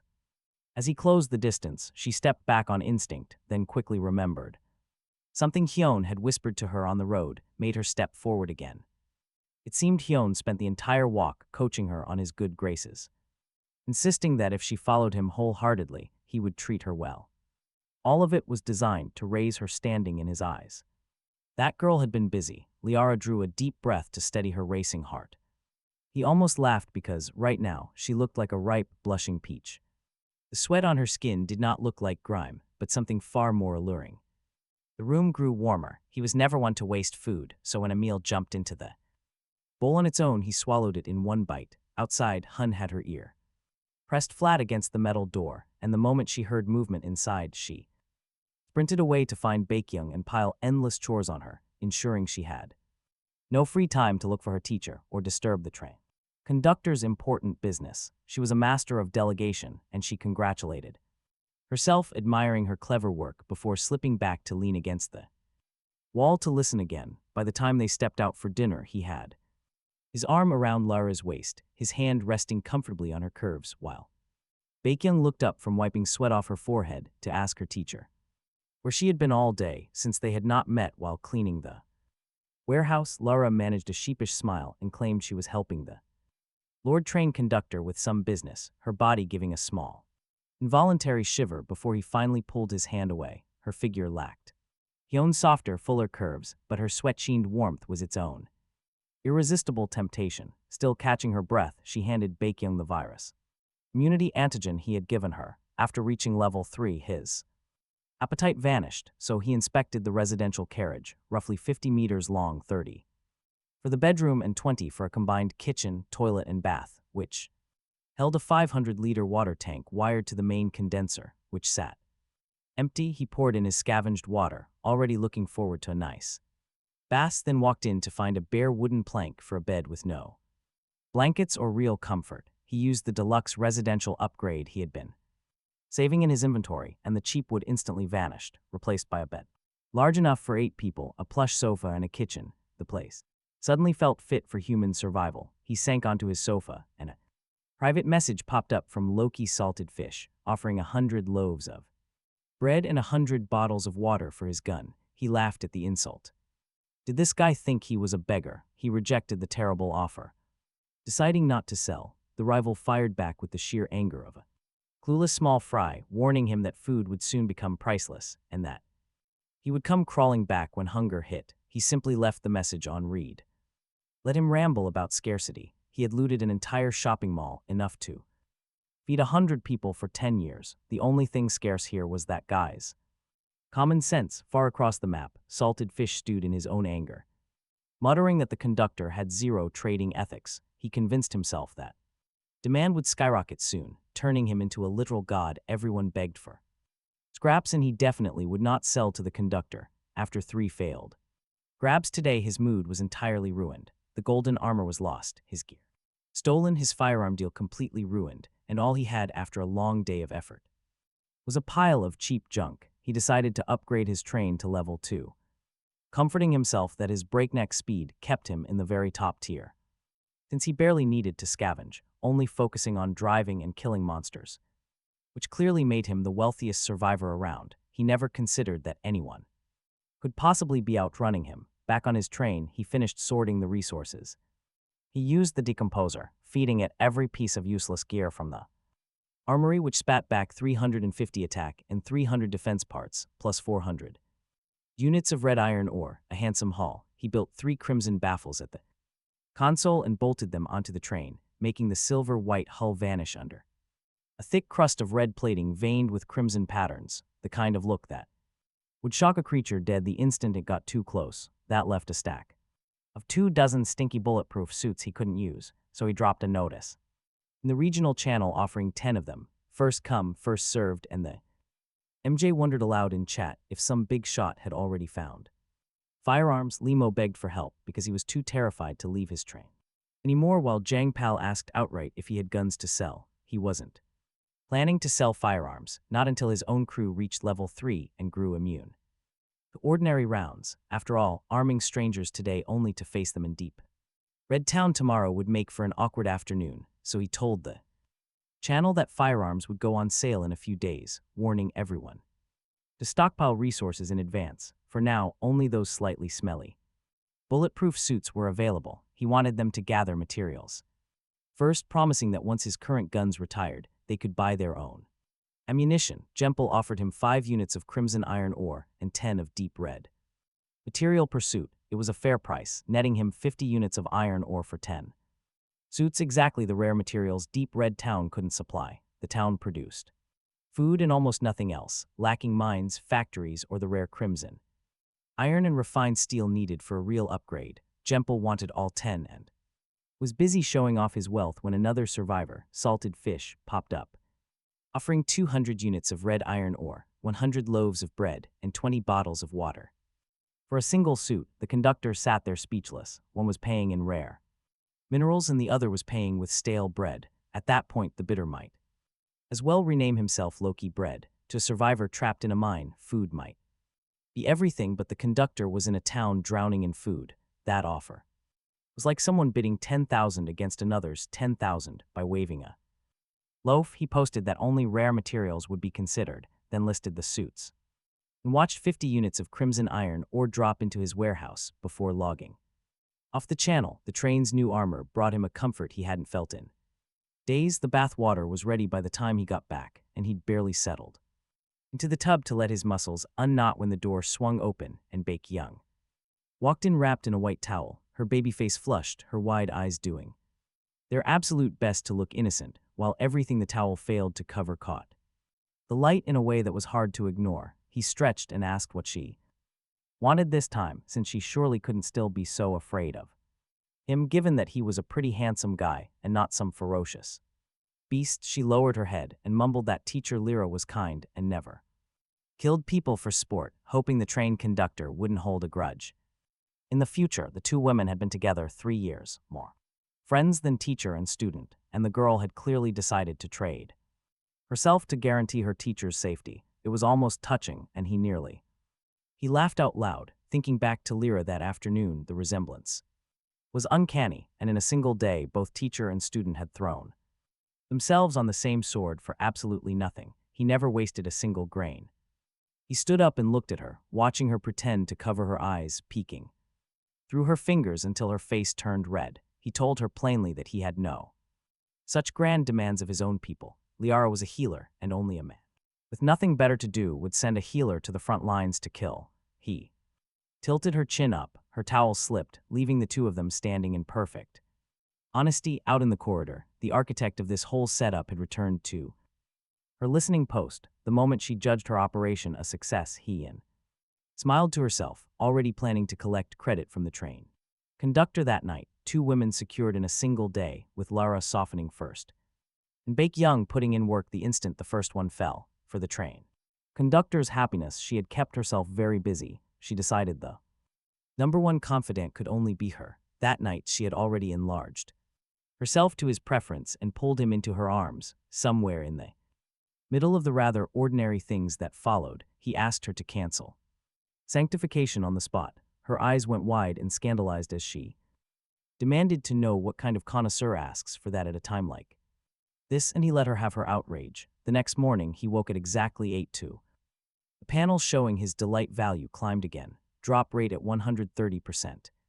Critical hit at 6, and an excellent delight card waiting. Talk about perfect timing.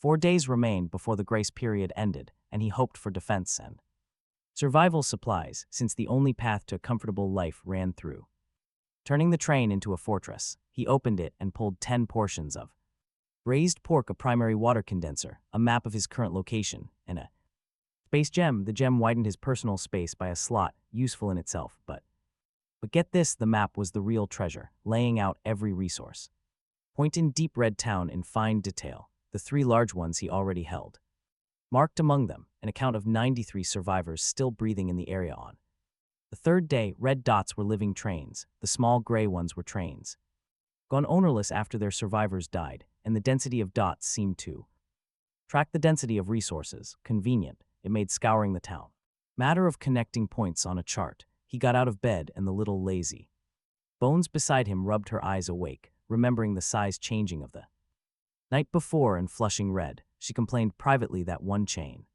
should have been plenty, only for the train conductor to run her up and down until she was wrung out, then decided it had all been worth it since she'd been the first to pin the train conductor beneath her. He fed the new primary water condenser into the carriage, doubling their daily yield to 30 liters, and stepped out into the smell of cooking. Liara stood at the stove, and he admitted some surprised that on top of being a top-tier healer, she could also cook, which struck him as an excellent bargain. After days of prepackaged meals had nearly turned his stomach, she said with a light smile that she knew a little, hoping he wouldn't find it unpalatable, her figure moving gracefully in front of the flames.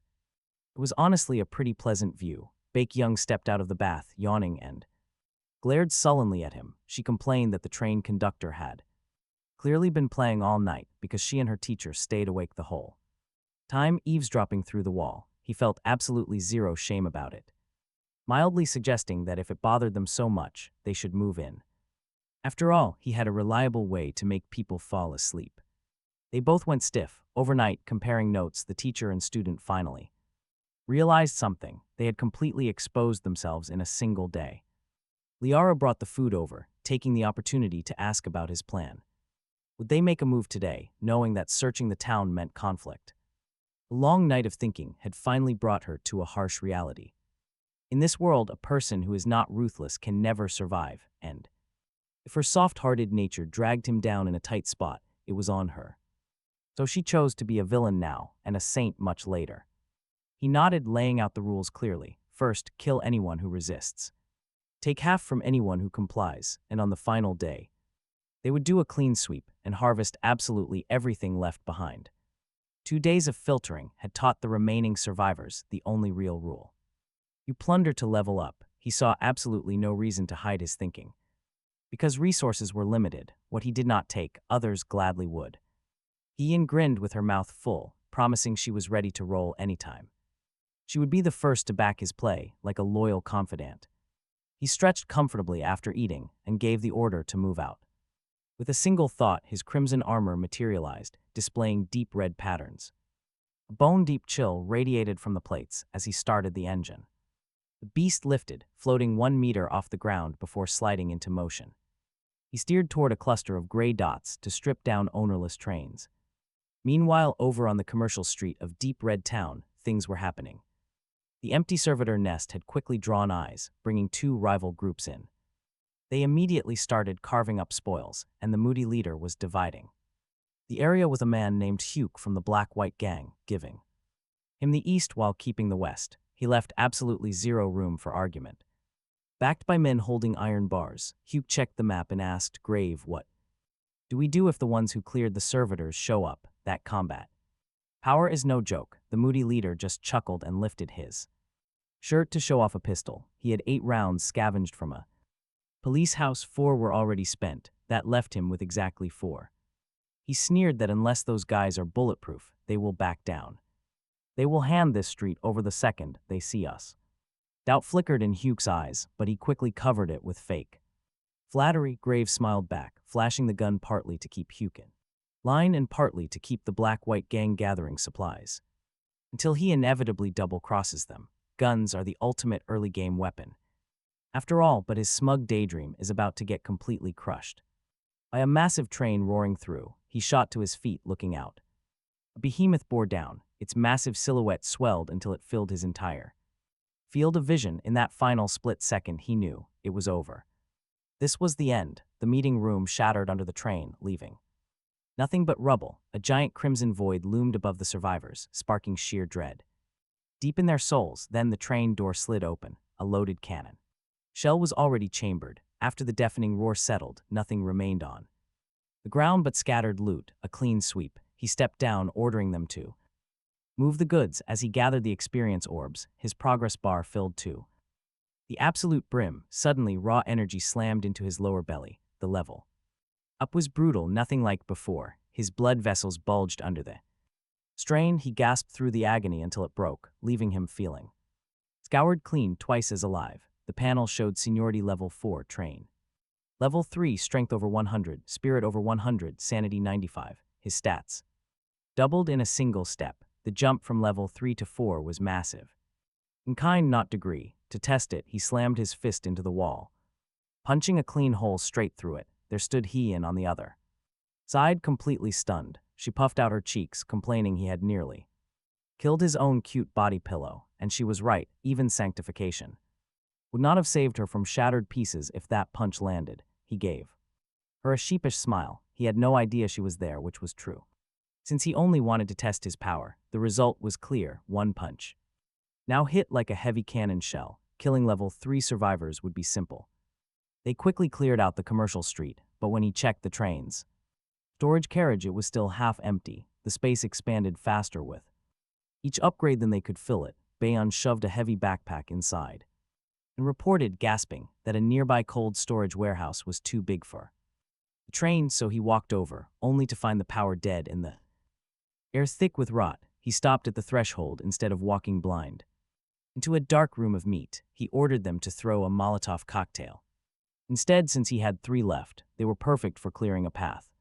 The flames caught, explosions rippled through the warehouse, and as half of it ignited, the rotting meat began crawling together. Talk about a nightmare scenario.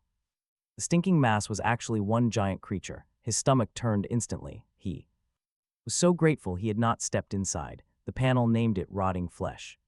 It was a level 2 elite that loved playing dead to lower his guard. While watching him the entire time, he ordered the girls to toss 2 grenades. They had already armed themselves, happy to keep their distance from that awful thing. After a series of massive blasts, it blew apart in wet fragments. It dropped a rotting core, an excellent and highly corrosive crafting item he had absolutely no use for, since he already wore the complete Crimson set. With the 1,000 mechanism umbrella, it went straight into storage. Then the panel congratulated him on clearing every single monster in Deep Red Town, asking if he wanted to announce it under his real name. He chose anonymity. The early game was no time to paint a target on his back. Suddenly, the regional channel lit up, announcing Deep Red Town as the very first cleared. The region was fully cleared, crediting most of the kills to an anonymous survivor, and rewarding a crimson treasure chest. A server-wide notice that yanked every single player out of hiding. Wango refused to believe one survivor had cleared an entire map by day 3. Soda begged to carry their bags. Zhengyang wondered if this was some chosen child of destiny from a system novel. While Li Ya scoffed that anyone with a good talent could easily do it, he skimmed the useless chat, found it completely worthless, and lost interest, opening his map only. Confirmed the bad news that no monsters remained to slay. The ground was plowed 3 times over, making the next upgrade look absolutely hopeless until the system, with perfect timing, dropped the next update. The system notice gave everyone a 5-day grace period before the first beast tide erupted. It warned that basic survival resources would soon only come from treasure chests, telling everyone to quickly reinforce their trains, with survival rankings scored on a overall train score and the top 100 players rewarded. The chat that spent the last hour praising him instantly flipped to pure panic and despair, because bread and ready meals would now have to be scavenged from the dangerous wild, and plenty survivors had not even dared to leave the starter map, let alone the wild. So, to them, the announcement was basically a death sentence. After a brief daze, he grew calm, because the beast tide that spelled doom for others was, to a fully armed traveler like him, just another easy dungeon, and food was something he would never lack again, easily enough to feed 10 more people. Liara came over with a deeply worried look, asking if they should reinforce train defenses over the next few days. He told her they definitely should, planning to sell half their cheap food for mineral resources to snap up train blueprint upgrades the moment they appeared. Their train still crawled at a low speed, needing frequent stops to drink Crimson power, so he decided to pause his travels and start building, planning to weld the entire vehicle into a solid fortress. A mountain near Deep Red Town showed a skull on his map, the universal sign of a boss. Once the town was completely scoured, he parked and sent Hyan, Liara, and Beiki Young out to scan the surrounding area for special structures, ordering them not to rush anything blindly while he scouted for paths of his own. Halfway up, he found a broken mountain path lined with ruined structures that led to a black cave mouth where his flashlight revealed absolutely nothing. He called the team back, and they assembled a swift exploration party. Beiki Young offered a speed buff to the group in case they needed to run. Her shared acceleration skill was highly valuable, and he gladly accepted it. In a dangerous situation like this, every slight boost to their survival odds was crucial. His feet felt incredibly light at once. Inside the cave lay old skeletons picked clean, and at the far end stood a massive iron door that triggered a system window the instant he approached, naming the Crimson Shelter Dungeon at difficulty level 5, dropping coins, materials, crystal cores, equipment sets, and treasure chests. The description called it a shelter built during the days of the outbreak that once carried humanity's hopes but failed, birthing a powerful boss inside. The system noted he could leave at any time, though exiting before the boss died would reset all monsters, except chests on a 2-hour cycle. A level 5 dungeon against his current level. Level 4 was incredibly risky, but the freedom to leave at will. This freedom sparked a brilliant plan to skip the boss and farm minions. He could grind them endlessly. Hee-Yin's eyes lit up at her status panel. She was just a tiny sliver of experience short of level 3. She thought her leveling had stalled, but a new dungeon changed everything. He arranged their battle formation first. He stood proudly at the front. Baeki Young backed him with acceleration, while Hun guarded the rear as. Their second blade, Liara stayed safe in the center. The heavy door creaked open, revealing dilapidated, gloomy catacombs, dim, glowing stones. Lit the space, the air thick with a sickening, bloody stench that clung to crimson monsters. A roar echoed through the cold, decaying tunnels. The beasts had smelled human blood. A pack of monstrous, dog-shaped shadows leaped forward, bearing hideous human faces. These were level 1 bestial bloods. Crimson-infected canines, fed on human flesh to become monstrous abominations. He ordered the others to handle those small level 1 thralls while he went hunting for bigger prey. 10 level 1 kills would not equal the experience of one level 2 beast, especially for a level 4 warrior like him. It was better to leave them as fodder. A level 2 thrall lunged. He welcomed the close battle, his umbrella instantly reshaping into a dark sword. A vibrant crimson slash flashed, slicing the lunging monster cleanly in half. Its dying cry rattled the entire shelter, summoning something far more terrifying. Out stepped a level 4 elite blood beast, 4 meters of pure muscle. Loomed over him like a mountain, pure battle spirit surged in his chest. The beast slammed its massive fist down. Instead of dodging, he planted his feet, gripped his sword with both hands, and met the blow head-on. The collision created a powerful shockwave, forcing the beast back until it fell. His arms vibrated with numbness. These dungeon monsters were incredibly tough. But get this, he still held the advantage because his crimson set gave him an innate edge, cutting all damage by 50% among equals. No crimson monster stood a chance. Suddenly, a deep line of blood opened across the beast's chest. As his cooldown ended, he struck again, slicing the monster cleanly in half. Instantly, his system panel flashed. It awarded 200 experience, rare materials, and 100 red coins. He exhaled and kept fighting, immediately plunging back into the horde. His battle instincts and experience points climbed rapidly with every single kill. Meanwhile, Liara fired her rifle from the rear, sniping any small stragglers. Her eyes darted constantly between him and Hee-Yin. The moment anyone was injured, she triggered her healing elf talent. Her simple hairstyle came undone as her dark locks turned pure gold and her ears grew pointed. Clasping her hands together in prayer, she invoked her healing holy light. A pair of emerald wings spread from her back, scattering glowing warmth. Across the squad, every wound sealed instantly. She was a phenomenal healer. His wounds sealed instantly, and a fresh wave of stamina rushed back. He gripped his sword with both hands, mowing down beasts like grass. Soon the field was clear after Baeki Young finished the last one. Over 2,000 experience points flooded in, pushing Hee-Yin and the others to level 3. Grinding was absurdly fast. They rested, then he began searching the ruined houses for chests, finding only junk until an administrator shelter stopped him. Inside, a silver treasure chest sat right there in plain view. It was far too obvious. Every previous chest was buried in some toilet, but this one sat openly in front of him, reeking of a trap, so he immediately shifted his umbrella into a rifle and fired a shot. The chest roared, splitting wide open into a bloody maw and lashed a giant tongue at him, but he braced, swapping back to his trusty knight sword to slice off the tongue with a single crimson slash. Landing a single thrust to kill it, it dropped 10 defense components, 30 defense parts, a crimson crystal core, plus an excellent grade growth weapon core. This was the exact item he had been trying to find. Since it could upgrade his growth weapon from uncommon to excellent, he used it on his umbrella immediately. The panel ran the upgrade, leaving it at level 5. An excellent growth type weapon with massive changes. Attributes up 10%. That gave 30% penetration and 20 amplification in melee, 40 armor piercing, and 25 slow at range, alongside a brand new weapon skill called Sharp Blade, dealing 100% penetration damage, ignoring physical defense with a 1-minute cooldown. He gave it some test swings, finding it heavier with a cold light flickering at the tip. That 100% true damage made him a hard counter to any physical monster in the early game.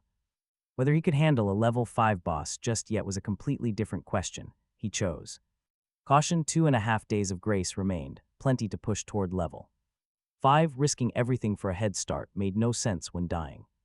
Would erase his progress. He and the others were still resting near the exit. When he finally returned, she immediately latched onto his arm, pressing her face right against his shoulder, announcing she was hungry. He asked mildly if she really had not packed any food, which seemed impossible for someone with her massive appetite. She tapped her fingers together, giggling foolishly in front of him, and admitted she had cleared her backpack before moving to Deep Red Town, bringing absolutely nothing. Truly a hopeless girl, but who could stay mad at someone so obedient. He handed her a few soft cream buns to tide her over, and she took them with a grin, claiming she had to nourish her body because if she produced milk later, the train conductor would be the one who had to drink it. He froze, because she had just said aloud the exact wild thought on his mind, earning her a sharp flick to the forehead, and in order to shut up and wait for the refresh, she winced, trailing behind, munching, secretly certain that once the milk came in, he would not refuse it, and happy to see the train conductor could take a joke as long as she remained obedient. After a long 2-hour wait, they finally resumed grinding, and their levels shot straight up, his own kills coming faster and faster now that single sweep of the umbrella's new skill could clear an entire room. The status panel pushed him to seniority level 5, strength 236, spirit 242, sanity 92. The gain felt smaller, making him guess that major jumps occurred every 3 levels, meaning he would need level 7 for his next massive upgrade. Even the level 2 monsters paid out less, until barely anything in the dungeon could feed him experience anymore. He told the others to grind a few more rounds until they all hit level 4, and only then would they tackle the boss, since he wanted Liara safely leveled before they took that risk. A day later, the team averaged level 4, while his own bar crawled just over 3,000. It was no longer moving. With the dungeon dry, he called it, telling them this run had nothing left to give and they were going straight for the boss. And the 3 of them nodded. They cut through the trash mobs in a familiar slaughter and pushed to the shelter center. The old research lab was sealed behind a heavy steel door that opened onto a curled creature half seen in the fluorescence, a foul fishy stench rolling out ahead of it. The status panel named it Crimson Aggregate, a level 5 fusion of man-made and wild crimson monsters. With 5 deep skills, able to summon crimson monsters out of the shadows, the strongest thing he had ever faced. No contest, ordinary guns wouldn't even scratch it. He told the other 3 to do nothing but support him and clear whatever it summoned, since sending them against a level 5 boss would only deliver a free snack. Baekhyun's acceleration skill sank into him like a wash of blue light, making his movements feather-light, while Hyen patted her chest and promised that as long as she drew breath, she would hold the entrance, taking the mob-clearing duty as the second strongest. Her raw attribute values were actually higher than his. The umbrella transformed into a long spear, and he walked slowly toward the sleeping beast, a perfect opportunity. This was too good to pass up. Red specks gathered at the spear tip over a cold edge, crimson slash stacked onto his sharp blade, and he leapt with everything he had to reach its head and aim for the eye, since eyes are a weakness in nearly every living thing. And he wanted to see if he could punch through to the brain. The point burst the eyeball and blood sprayed, but the skull held. He cursed the mist kill under his breath, ripped the spear free, and bolted back to a safe distance. Roar followed, shaking the entire shelter. He watched as every crimson monster rushed into place like an angry tide, the stench thickening as the aggregate hauled itself upright. 5 meters tall, with arms like vats, its hide was a thick pelt that swallowed ordinary bullets. One eye burst and the other fixed on him.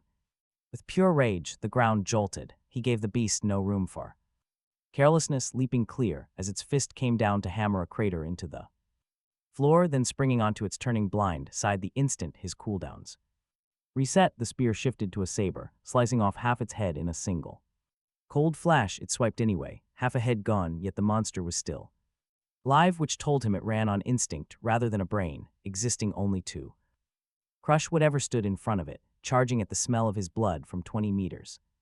Then 10, a deadly fist fell, and he dodged each fatal blow with his muscles strung tight, scanning for a real weakness and settling on the heart and the neck.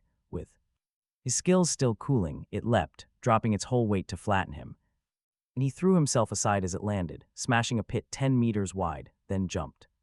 Because the combo he had been saving was waiting for exactly this sharp blade. and Crimson Slash came down on the diagonal, ignoring every scrap of its physical. Defenses shattered, a clean cut ran from neck to heart and the towering body. Split apart, collapsing into a massive crater of blood, the panel paid out 2,000. Experience a crimson pendant, a crimson heart, 20 deep red organization parts, and a crimson crystal core, the Fist Force skill book, plus a cleared dungeon reward chest. Showing the Annihilation turret blueprint, 10 more organization parts, and 500 coins, a staggering drop rate. He grinned. The pendant, though, was the real prize, epic level 5, granting spear protection so he will no longer bleed. Sanity to weak crimson fog, while continuously restoring a steady trickle of mental energy. This meant the dangerous outside world, where fighting in crimson interference usually steadily drained his sanity, was suddenly his too. Explore all day long. Over by the iron door, Hyen and the others had wiped out the entire summoned horde, and she turned to report mission accomplished. She was grinning, blood covered her body, with no skills of her own. She fought almost entirely with her fists, relying on Liara's healing when hurt and on Bakey's pulls to escape when surrounded. He told her she had done incredibly well and to rest up once they got back, his voice softening a bit because she had truly earned it. He checked the dropped skill book on the way out only to find it was pretty average. Fist Force wrapped the hand in an energy film for extra blunt damage, scaling with physique on a 2-minute cool down. Not his style, given his average physique and his lack of interest in brawling. A martial arts manual he might have learned just for the melee experience, but learning Fist Force felt completely backward, so he handed it to Hyen, who was much better suited since her sanctification multiplied her physique by 5, turning her 100 base into 500 and feeding directly into a skill that scaled with those exact stats. She learned it instantly, then looked at him with her hands itching to test it, so he pointed to the wall and told her to test her damage. He wanted to see what 5 times physique would do. She took a breath, an energy barrier crackling over her tightly clenched fist. Fierce look crossed her face as her fist shot forward like a cannonball and completely shattered the wall to dust, destructive power matching a level 5 boss they had just killed, basically a human beast. He told her it wasn't bad, which had her scratching her head and grinning, before he called everyone back to eat and rest. The final days of their grace period had nothing left to gather. Back on the train, Liara, the little elf cook, prepared a meal while he walked to the console to organize the hall. The upgrade materials were all finally fully gathered, alongside a unique piece of train equipment among the spoils, the Crimson Heart, a red epic level 5 item, absorbing deep red power directly and continuously into train energy while lowering the threat of crimson monsters. He fused without any hesitation, the train shell absorbing the energy under a fresh layer of deep red coating. Then the train upgraded to level 5, adding 2 new carriages and boosting attack and defense to level 6. The next tier demanded conductor level 6, 200 crimson iron, 500 deep red organization parts, and 3 quenched red seeds for a 6th carriage, a 6th slot, and an automatic cruise function he had never seen. The quenched red seed was a complete mystery. It was definitely not from this starter map, meaning level 5 was the absolute limit. A better train had to wait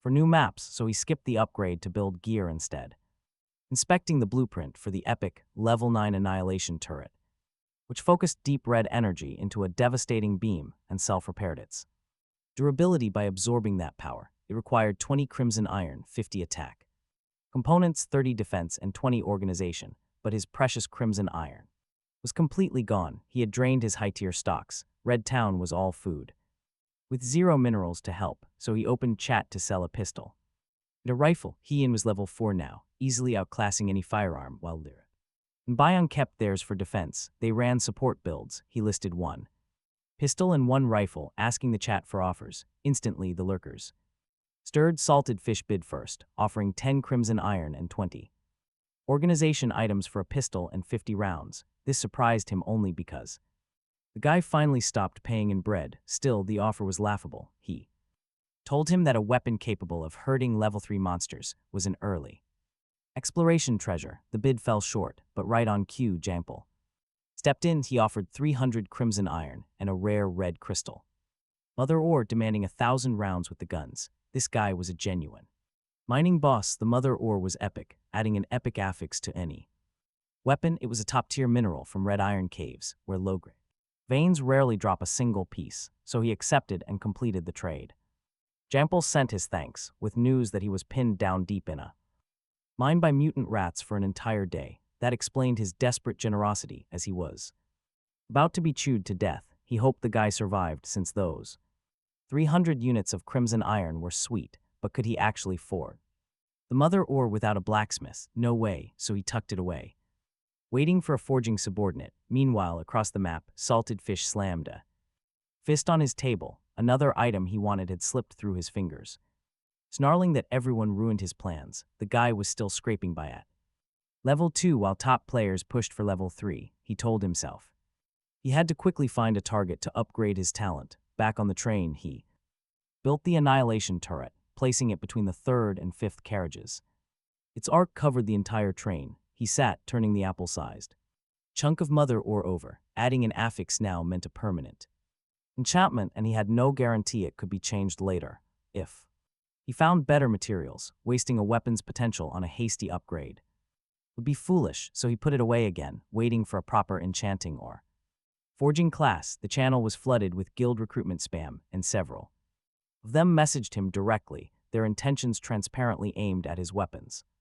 So he left them on read. Guilds in the end were just the top draining the bottom to empower those at the top. The weak bled to make one strong player who might never help them. If he were weak, maybe he would have joined them to bleed the bottom himself, but he was not weak. He could survive entirely on his own and recruit completely loyal subordinates, with 2 new slots opening at level 5. Enchanters and forgers were the priority for the next batch. Dinner was already a feast when he got back. She was gnawing a chicken leg without a care after 2 days of nothing but dry bread, thrusting the half-bitten leg at him to ask if he wanted some. He waved it off and told her to eat up for her night of exertion. She immediately stiffened at the words, dreading another round of their size-changing games. He ignored her reaction and started eating, knowing that every night of delight pushed his Master of Delight points higher, so why not? She mentioned that her mental power felt different from other people since she started healing. Her stats lopsided, physique at 101, but mental power at 150. His own ran balanced, never 10 points.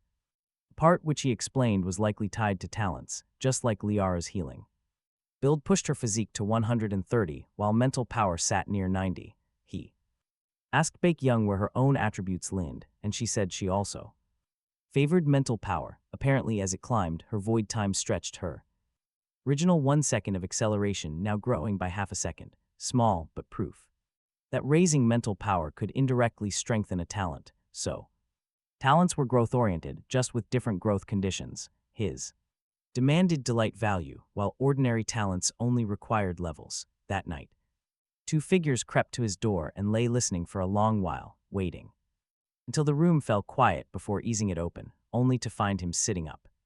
Waiting, he asked them if eavesdropping was really that entertaining, since at level 5 he could easily catch faint movements and had heard them. The whole time, Baek Young scratched her head, embarrassed, and admitted she was just curious why Sister Hee-in carried on so fiercely. Every night, given the ghostly wailing through the wall, he told her offhand that she was welcome to watch or join in, though the technique itself was something she would never be able to learn, since Hee-in's style came entirely from the uniqueness of her talent. The night passed easily enough, 3 against 1, but he stayed composed throughout. In the morning, his panel offered a rare Master of Delight card. He opened it, triggering an absolutely wild special event. 3 is a crowd. The drop rate doubled, delivering a massive critical reward. Paying out the skill book, 1 character continuous / 24 energy drinks, primary weapon insight, and 100 all-purpose vitality pills. A special event, the skill book made him raise an eyebrow because 1 character continuous / made each strike twice as strong as the last, stacking up to 9 times for 9-fold damage. With no cooldown, its duration was capped only by physique. No cooldown meant it could stack endlessly, and after the 9th strike, every blow landed with 9-fold force, turning any enemy into dust. The energy drinks and vitality pills were recovery items, perfectly suited to pair with this stamina-hungry skill. The primary weapon insight held the usage techniques of every modern and contemporary weapon, Priceless treasure. As he used it, his consciousness was dragged into a separate space. A prompt explained that weapon insight was highly unique and that 1,000 people held 1,000 understandings, meaning he had to learn and comprehend it on his own, trained by tens of thousands of weapon masters. He was flung across history and alien worlds, trapped until every weapon reached a base level. A quiet message added that one day outside meant 10,000 years inside, without draining his lifespan. First up was swordplay. He would have to grind this out himself, which was incredibly realistic. He had hoped the skills would just flood into his head, but practicing by hand made the mastery truly his. A long blade appeared at his call, as phantoms of legendary masters surrounded him. Quietly, he steadied his mind and started from scratch, watching one master demonstrate the perfect forms. His initial swings were pretty clumsy, as he tried to mirror the complex flows, adjusting them to his own body. Every error was immediately corrected by several phantoms pointing out his flaws. It was the ultimate private tutoring from the absolute best who ever lived. He had never studied this hard, not even in his school days. Of course, he had no choice. Failing meant staying trapped forever. Over 100 years of intense, brutal training passed before he finished mastering dozens of different weapons. Honestly, it was pure, unadulterated torture, a century of isolation. That pushed him right to the edge of sanity. Then, the screen popped up. Beginner mastery complete. His vision blurred, and he opened his eyes to the sound of Heian chewing nearby. He was back, finally back, standing up slowly. That century of silence still echoed in his mind, but his strength had grown immensely.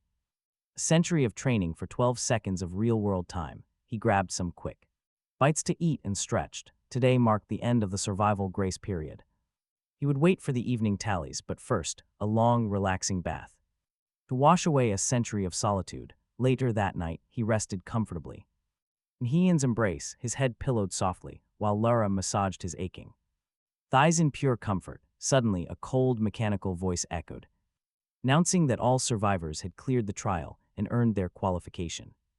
They survived the bloodbath. Now, the top 100 would be ranked based on their power, lifestyle quality, train level, and combat kills.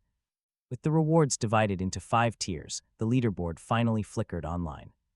And guess who took the crown? Melancholy French Fries sat at number 1, scoring a near-perfect 99.99. Second place went to Lee Chu at 91.78, while Jen Pal took third place.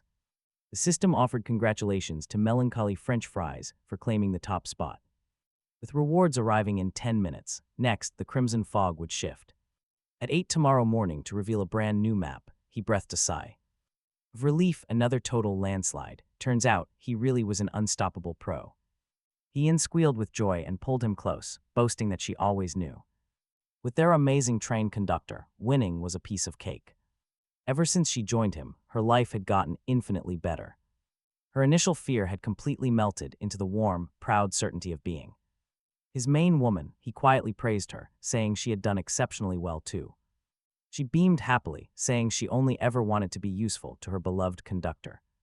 She threw a smug, sidelong glance toward Lara and Baekhyun, claiming her throne as the top subordinate and quietly daring them to challenge her. Baekhyun watched Heian with open disdain, while privately conceding to herself that Heian really was a monster in a fight, while she herself was just a freeloader by comparison. He said nothing to the silent teacher and student, simply pulling them both into an embrace. Their talents were indeed excellent, but the only pity was he had grown too overpowered for their help to mount to much. Soon, the rewards landed, and first place felt like an absolute robbery. In his favor, the train upgraded 1 level unconditionally, alongside a crimson clock, granting 8 hours, personal space widened to 9 slots, and 5 epic equipment selection packs, 10 doses of virus immunity antigen, and 100 crimson points. He struck it rich. The free level pushed his train to level 6, unlocking the 6th tier and automatic navigation. The next tier now demanded conductor level 7 and an elite boss mark, along with 500 crimson iron ore, 50 crimson essence, 10 quenched red seeds, 3 crystal cores, and 50 each of defensive and offensive components for a 7th carriage, a comprehensive defense boost, and an automatic enemy scanning radar. The upgrade difficulty had begun to skyrocket. He had under 200 iron ore in hand, short by more than half the requirements, practically a sentence to hard labor, and the new Components were a higher tier of parts entirely. He hoped the next map would be rich in minerals, since food meant nothing to him now and basic resources meant everything to development speed. The Crimson Clock turned out to be the real treasure, a level 9 legendary item, granting 8 hours a day inside the Crimson Fog without being attacked by high-level monsters. The timer resetting at midnight was exactly what he needed, though the fog carried risks of losing his sanity. Trimming for safety left him about 6 hours of real exploration. Each day, plenty of time to reach other regions. In the early game, staying one step head of the pack was absolutely everything. The Crimson Points arrived without explanation, with no listed use, so he set them aside. The 5 epic selection packs proved pretty mediocre, nowhere near his own level 9 endgame Crimson set gear, which with its insane set effects left ordinary epic equipment completely in the dust. So he threw them to the others, telling them to pick one piece while he kept the remaining 2 for future subordinates. Heian kissed his cheek and happily took her pick, with Liara and Baekhyun following with their own kisses. Baekhyun was the bolder of the group. Heian's pack produced gauntlets as wide as small shields with diamond spikes on the knuckles and heavy forearm guards, turning her muscular physique into a true tank. Liara chose a prayer bracelet that boosted her healing range out to 30 meters, while Baekhyun took a pair of psionic pistols that fired mental power, spending 3 energy points to launch armor-piercing rounds. The 3 girls grew immensely stronger in an instant. Baekhyun was now a speed attacker, pairing up with Heian to shield Liara, their main healer. Meanwhile, the global chat channel had absolutely exploded. His rating of 99.99 was practically perfect. The entire crowd was frantically begging to cling to his coattails, but he left them on read. It was simple, really, as these people were too weak to be useful when he needed elite players who could actually help, at least on the level of Baekhyun, who came with a built-in movement buff. Far down in a mine pit, 5 survivors feast on roasted rat meat, smiling wide. They warmly congratulate their leader, Genpaul, on his 3rd-place tier status. They nearly wiped out everyone near the mine to claim the spoils. Thanks to that, Genpaul now commands an upgraded level 3 train. His men still hovering just a few materials short of the same goal. Genpaul sighs deeply. He spent a fortune buying weapons during the siege. Otherwise, he would have easily pushed to level 4. His crew quickly consoles him. They claim French fries just got lucky. Without those firearms, the top player is absolutely no better than them. With better luck, Genpaul himself would have grabbed 1st place easily. Genpaul only chuckles. He warns them never to underestimate the world's elite. After all, there is always a higher heaven and someone far stronger. Secretly, he knows clearing a major mine cannot be sheer luck. True power lies behind it, difficulties that would shatter a lesser man. Meanwhile, Salted Fish sits in 8th place, absolutely seething with rage. He gained nothing the entire time, nothing. He curses his fate. Specifically, he cannot find a single woman who meets his criteria. His talent is many children, many blessings, scaling with his household size. He already collected 10 women, yet not one has gotten pregnant. The guy is starting to suspect the biological issue lies with him. An offspring talent with a sterile body is a cruel, useless joke. He feels like a eunuch. Still, he swears to activate it soon. It is a growth talent. It pays daily rations per household member. But without kids, he only gets a tiny flat ration of bread. He aggressively rages at French fries for rejecting his 3 trade requests. He calls it outright bullying, completely refusing to blame himself. And honestly, that exact lack of self-awareness is why his life is pathetic. Our protagonist naturally does not care. He does not even know. He earned a stranger's absolute hostility simply by ignoring those requests. Though if he did know, he would gladly slaughter Salted Fish. Once someone becomes hostile, there is zero reason to let them live. Strike hard, eliminate the threat. That is his #1 golden rule. He coldly warns his crew that tonight is their last night of rest. Tomorrow brings a new map. Absolutely nobody can drop the ball. 1st place is nice, but the gap behind him is still dangerously small. One single slip-up, and someone else could easily take the crown. He must grow stronger and leave everyone behind for good. Ian giggles in response. She pins him down, shifting her size on command. The next morning, he wakes up at 8 sharp, feeling exceptionally soft. He immediately knows that the highly anticipated new map has arrived. Each carriage has a tiny window to watch the scenery slide past. The train automatically navigates, steering clear of any dangerous zones. He logs into the chat channel to find overflowing friend requests. He leaves them on read, only scanning for useful details. They are all begging for help, but none compare to gorgeous Heian. He tossed out the junk until his inventory cleared, then opened the market. He listed his last useless guns at the absolute highest price possible. They sold instantly despite the markup, because weapons were in high demand. Holding back a laugh, he listed the matching bullets separately for another steep price. No ammo included. It was a classic cheeky move to milk extra profit. He traded 50 rounds for a single unit of crimson ore before heading out. After washing up, a new day officially began as the system made an announcement. The grace period was over, meaning the crimson fog would now shift randomly. Long exposure meant certain death from a week-long beast tide of crimson monsters. Monsters hunting ruthlessly, total chaos. Level 3 beasts would attack constantly, warning everyone not to sleep too soundly. The threat was real, his face hardened, but the train brought comfort. Knowing his ride was heavily armed brought a welcomed sense of safety. He could still sleep somewhat peacefully, though setting a watch was only smart. He built another annihilation turret and mounted it right on the train nose.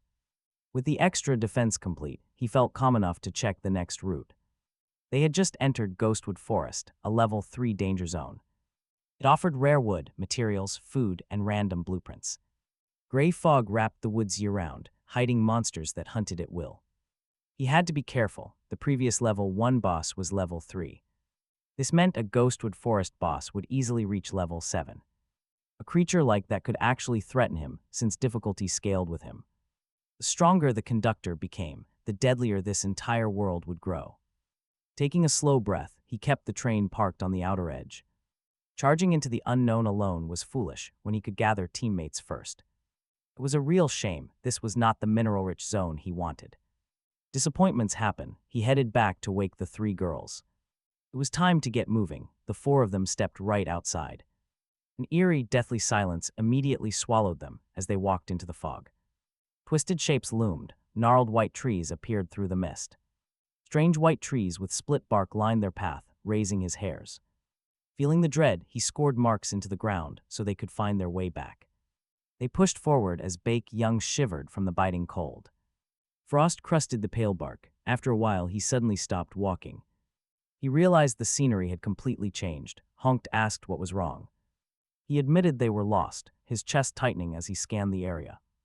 His gaze locked onto the strange, quiet trees. He realized the terrifying truth. They were actually moving. A sharp chill ran down his spine as he spun. A massive tree demon towered right behind him. "Get back," he yelled out. He threw himself aside just as the giant creature lunged at them. Nearby shadows drifted, sparking a deep sense of dread within him. These monsters could seamlessly blend into the forest to ambush their prey. It was a level 4 ghost tree demon, a true king of stealth. They usually hunted in packs. He told the girls to handle the small ones. He would face the leader alone, his umbrella weapon shifting forms. He drives his long spear forward in a cold flash, but several arm thick branches whip out of the demon's body, hardening into sharp wooden spikes as they fall. Spike meets spear in a shower of sparks, showing this monster is genuinely tough. And he retreats nimbly through a flurry of branch stabs before reshaping the umbrella into a 2-handed greatsword edged in chilling red, a crimson slash. Sweeps out like a storm, scattering clouds, and takes half the demon's body. But as a plant, it clings to a stubborn vitality and lives on despite the loss.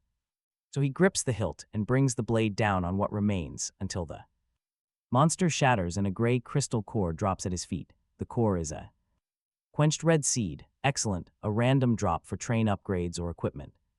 Forging, the system description openly calls him lucky, and alongside it lies a single unit of crimson essence. He needs 50 units of crimson essence to upgrade, which means 50 ghost tree demons, while the quenched red seed drops purely at random. The ordinary tree demons on Heian's side are endless, the group steadily collapsing back toward him, and she warns that something else is coming. Fast shapes dart out from the waiting branches, a wolf pack. He tells the 3 women to follow his marks and get back to the train first, because once the tree demons surround them, even a level 5 would be ground to exhaustion. Under the siege, Baeon fires her dual pistols, dropping the charging wolves. One after another, Hun goes into combat mode and carves a path by main force. Ali holds the rear, cursing under his breath that he will return with the train to plow through every single one of them, the instant they clear the forest, the ghost tree demons break off, leaving only the wolves to lunge after them, and the train's turret blows them to pieces. Back aboard, Hien collapses to the floor, panting that she nearly died in there, which is no exaggeration because, without his marks on the path, they would certainly have been worn down to nothing. In the fog, he tells her to rest and that they will explore again tomorrow, having decided to abandon the headlong rush for a more patient strategy, clearing the periphery first and only then pushing inward, since the forest could easily make them get lost. He will simply chop down every tree. Dusk falls and the crimson fog begins to stir restlessly, a roar carrying from far off before any of them have truly rested. A mass of beasts pours out of the fog as the system announces the first round of beast attacks, an opening wave set to last 2 hours. One look at the horde, and he feels the world's malice landing squarely on him. The average beast is level 3, and their leaders are level 5, the exact same as him, clearly targeted. He curses at once, but feels his fighting spirit rise.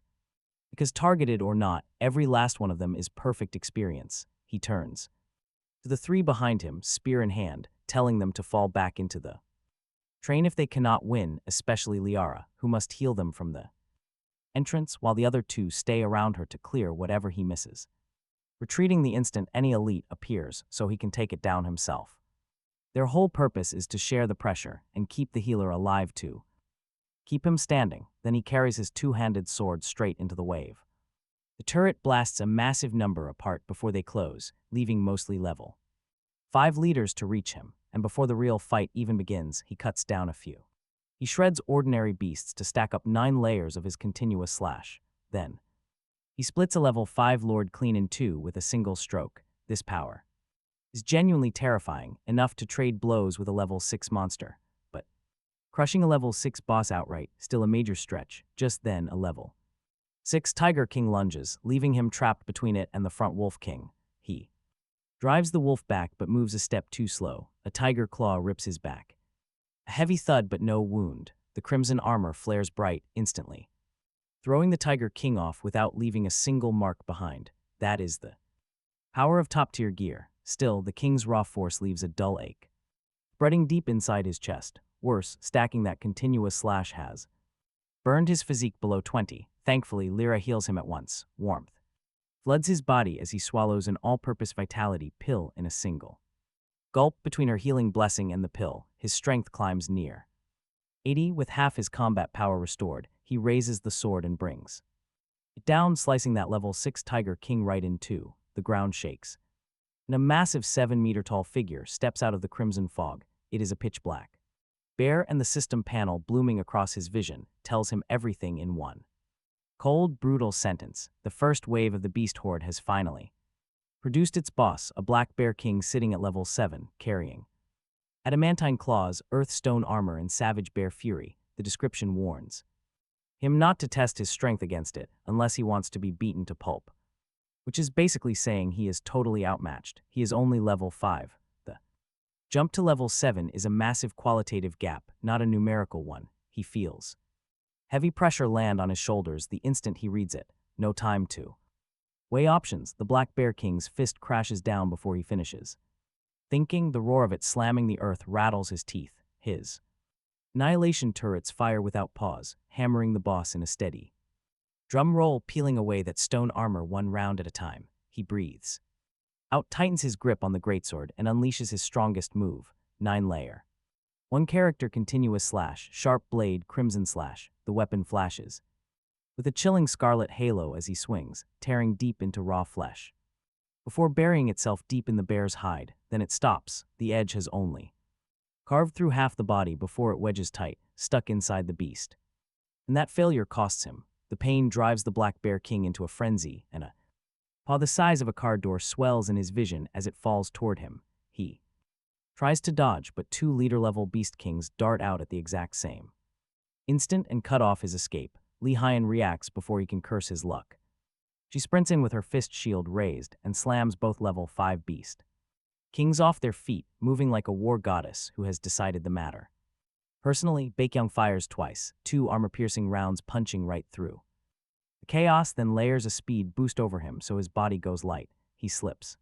The falling palm by a hair wrenches his sword free and brings it down clean. An entire arm drops away and the Black Bear King screams. He answers that scream with another flash of scarlet aimed at its skull, and the nearly 2-meter blade takes the head off in one stroke. The kill notice confirms he has. He took down the level 7 boss, and rewards flooded in 5,000.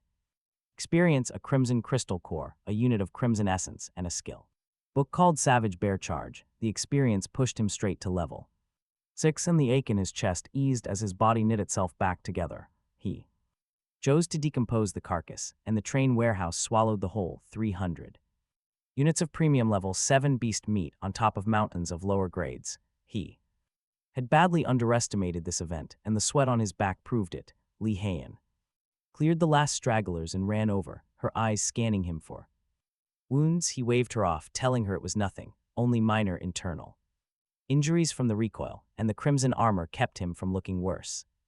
Then he felt, by the time he spoke, Liara's healing already mended what little damage remained. Back inside the train, he finally let himself breathe. For ordinary beasts, the turrets handled everything fine, and even against this horde, the train's attack power was never the issue. The real problem was sheer numbers. 3 turrets at full output simply could not clear them all. Both women volunteered to keep watch that night, but he shut that down fast.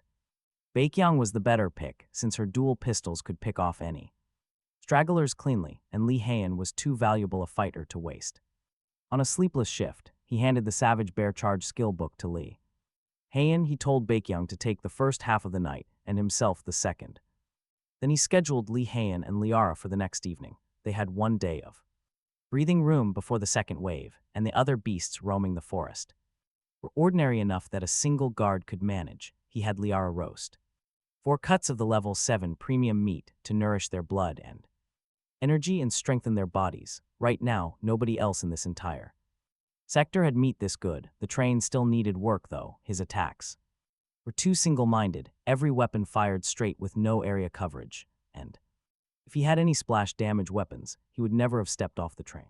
For those beasts, only the Black Bear King would have demanded his time. He opened the chat to hunt for portable equipment, since he had 2 empty carriages begging to be filled. The first thing that hit him was the survivor count. 75,000 survivors out of 100,000, meaning over 10,000, died in a single night after the novice protection lapsed. The channel had turned into a wall of complaints, with survivors begging to quit mourning their scrapped trains and broadcasting their newfound wander status with no roof.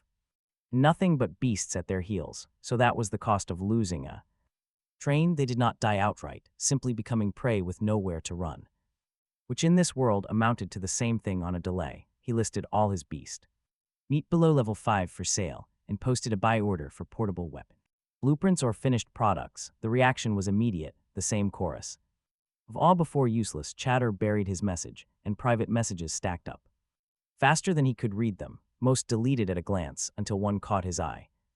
A handler named Soa wrote that she had exactly the blueprints he wanted, but that the trade might prove difficult, and before anything else she asked for his location. She forwarded the blueprint first, and he liked what he saw. This lightning barrier net was an epic item using crimson energy to send chain lightning through anything within 10 meters, controlling and crippling them. It could even strike structures. Crafting it required a rare forging talent, plus attack parts, deep red tissue, and crimson iron ore.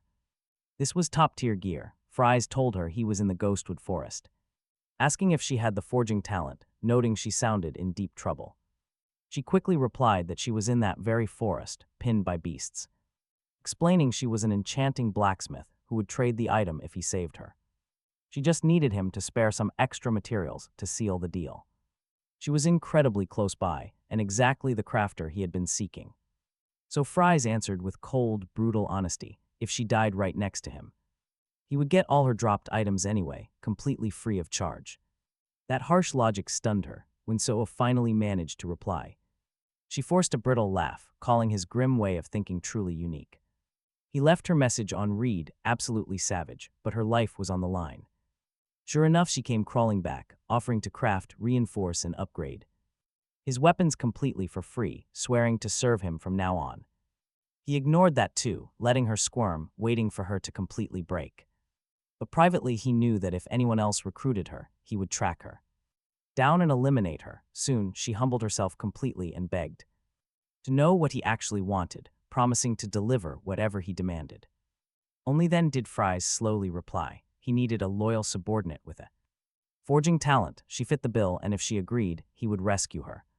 She was dead silent, then exploded into a desperate barrage of text messages. That actually made him pause. Why did he not just say he wanted a lackey? She had been utterly desperate for a powerful backer to carry her anyway. She had almost died in the tutorial and could barely get food to eat. His elaborate mind game had been entirely useless. Forging talents were basically trash. Early on, no offensive power, zero defense, and no materials to craft anything. So she gladly jumped at his offer. He told her to send her coordinates. And he would be on his way, over at the Ghostwood Forest edge. 3 basic artillery vehicles fired heavily at the surrounding beasts, swarming from all sides, while Soa huddled inside her train, deeply relieved. She had finally secured a powerful protector when she first awakened her. Blacksmithing class, she felt completely doomed and too terrified to leave her train, fearing some gang would capture and lock her in a dark room. After all, she looked like a kid and had zero actual combat power. But today, her luck had turned. She could not help bragging that the legendary mighty Soa finally had a patron protecting her. That joy was short-lived. Shattering the moment her train shuddered, a beast breached her defensive line, clawing its way right into the steel carriage. As a 19-year-old girl, she had never faced such horror. She scrambled to the control room, trying to escape, only to find her vehicle completely immobilized by the swarm.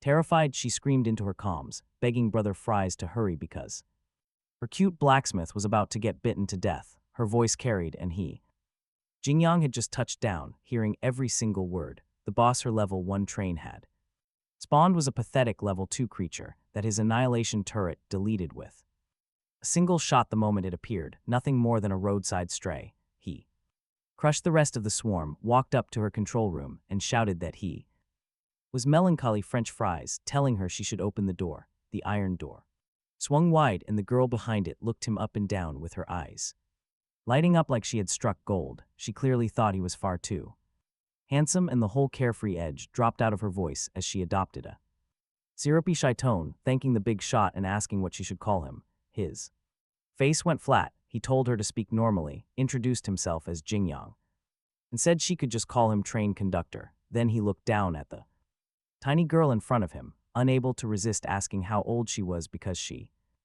only came up to his crotch. She really was that short, the top of her head landing exactly there when she lowered it. The word that came to his mind was lowly. She planted her hands on her hips, indignant, telling him not to look down on her because she was already 19 and a fully qualified adult. Short, yes, but an adult with the temperament of a bratty kid to match. She was pretty enough, just very flat, probably due to rough childhood years, Jingyang told her plainly to describe her talent first, and if it was not good enough, she could leave. When he took in people, it was purely for utility. Combat power could be average as long as logistics carried real weight, the way Lara's healing did. She grabbed the hem of his clothes, suddenly anxious, and quickly rattled off her value, explaining she could add new affixes to weapons, craft star plucking devices, and later swap affixes out entirely. That single detail saved her. Jingyang asked if swapping affixes carried special requirements, and she explained that the star plucking device demanded a massive amount of materials, scaling with the strength of the affix being replaced. Then she dropped a detail only a real forging talent would know, revealing that after level 9, she would unlock equipment reinforcement, and a blacksmith's weapon reinforcement success rate would rise. The world was keeping on becoming more game-like, but her value was undeniable. He told her to abandon her survivor status and become his subordinate. Talk about a quick decision. She ditched her own train and applied. A forging carriage module surfaced, born from her train's special nature, and when he integrated it, his 4th carriage transformed into solid steel, lined with forging benches and stockpiled materials. He called her back to his train, and she took one look at him, trying to get closer, suggesting that since there was barely any age gap, She might as well call him brother. It was a classic little scheme where calling someone brother every day quietly closes the distance, and he saw straight right through it. Still, having an extra little sister added some fun, so he told her to suit herself, making her beam. She gawked at the train like a country grandmother loose in a palace garden, drifting through the living room carriage, then the living quarters, past storage until reaching the blacksmith carriage that would be hers. The fifth and sixth he planned to keep for weapon equipment, the heavy artillery she would forge to break beast hides. Inside the blacksmith carriage sat a massive intelligent device, and he asked her whether she already had all the materials needed to build the lightning barrier nets. Nodding as she pulled up a crafting list of everything she could make. An automated weapon deployment system sat waiting there, demanding a crimson core. To activate it, the conductor spent his only core without a single doubt. Because automated defense was totally worth the cost, those cores were incredibly rare. Dropping only from high-level bosses, she quickly fed the materials in. And 2 lightning barrier nets fell into the 5th combat carriage, ready. Next, she mentioned she could also forge 10 mobile artillery vehicles. They were weaker than annihilation turrets, but elite grade and highly mobile. So he gave her the green light. Soon, the new vehicles rolled one by one into the carriage, patching up the train's firepower gap. Defense was solid, since their crimson baffle easily blocked level 9 boss attacks. Getting legendary gear would be tough, but a blacksmith brought fresh hope. He asked if Soa could upgrade their gear. She shook her head, telling him not to dream. Only growth-type weapons could do that. Ordinary equipment almost never upgraded, but she gave him one tiny lifeline. Once she constructed a better forge, she could try for legendary pieces. Even if the odds were brutal, that was more than enough reassurance. He let the matter rest, guiding her back to meet the rest of the crew. But the moment they stepped into the living quarters, things got awkward. Lihan immediately sized up the newcomer. The girl barely reached his waist. She clearly wondered about the height gap. Did the conductor prefer range? Loving everything from her own giant frame to this incredibly tiny blacksmith.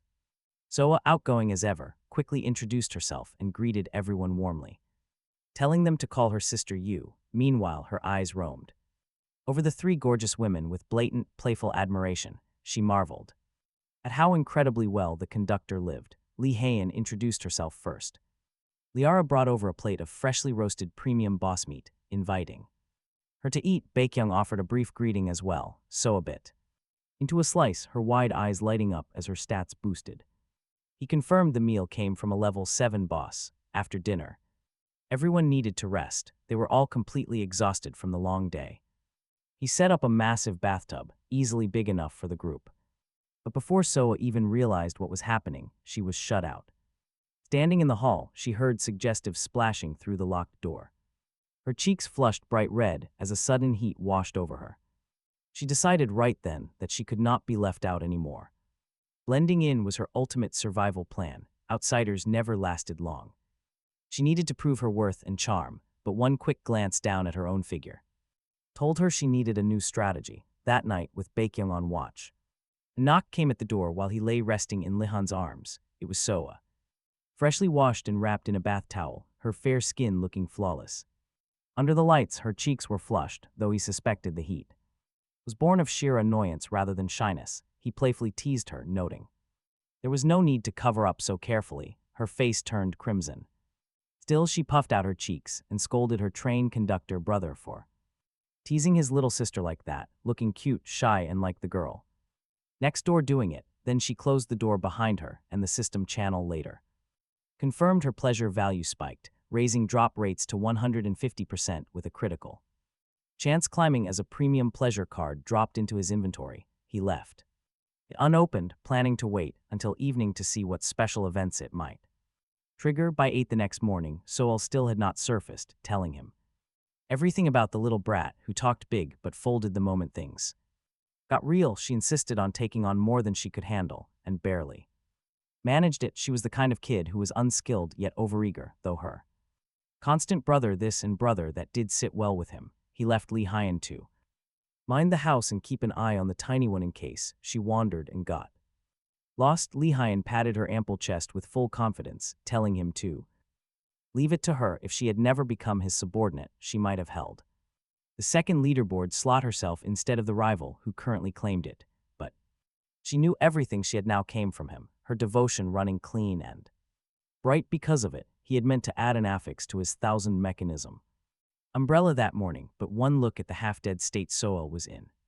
Killed the plan since she was simply too weak to manage it yet, leaving the train. He took point, placed Bayon at the rear, and tucked Lehigh and the healer into middle. The crimson set sealed him head to toe, fitting like it was forged for his body, his speed unchanged, the dark red metallic sheen of it bled violence into the bone-cold air of the ghostwood forest. At the entrance, his umbrella became a cannon, and he loosed 5 of the mobile artillery vehicles Soel had built. They ran on the crimson energy packed inside red crystal coins, and he had those in obscene surplus, so he poured 1,000 coins into each vehicle and opened fire, carving a straight road through the trees. If he had not worried about blundering into an area boss and getting trapped, he would have simply driven the whole train in and flattened the place.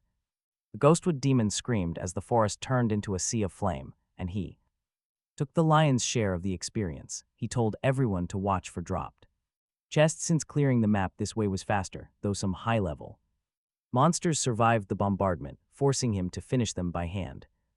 Clatter raised the hair on his arms and he stopped. Elite monsters were coming. He sent Lehigh to shelter near the artillery vehicles and told Bayon to pick off whatever the cannons missed from range, and as he spoke, a wooden thorn flashed toward his face with a cold glint. His great sword met it, splitting it in two. He clearly had the upper hand, so he closed in on the ghostwood demon and dropped it in a single stroke. 5 more elite monsters surfaced around him, and he let the sword light run wild, each strike stacking the 9 layers of the one character continuous slash. 1 hit, 1 kill.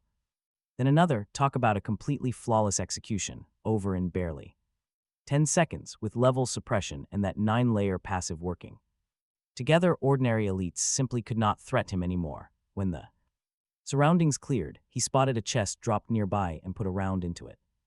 Mimic check first. The bullet only dented the surface. It was safe. This golden chest was a rare find. Opening it rewarded him with a crimson crystal core, a complete crimson armor set blueprint, a golden spirit crystal, and 10 quenched red coins. The blueprint boasted excellent quality, offering massive defense. Equipping all 5 pieces triggered a 10% damage reduction against crimson beasts, needing only deep red tissues and crimson iron ore plus a forging carriage to craft. The description labeled it god-tier gear for early exploration, openly recommending crafting spares to make a killer profit off others. Simple math. Selling a single piece for 50 units of crimson iron ore was more than fair, and right now almost no one in this sector had proper gear, not even most of his own team. Recruiting this guy had definitely been the right call. The golden spirit crystal was an epic tier drop, capable of adding a high-level bonus to any armor piece. It was a rare treasure from chests, and the system panel cheerfully congratulated him on his insane luck. Haul secured. He packed it into his inventory space, but then a sudden shout echoed and his mobile artillery vehicles took a hit. Several hostile figures stood nearby, maybe 20 of them, both men and women with fierce faces and bloodthirsty eyes. Most carried basic gear, but their teamwork and tight coordination were on another level.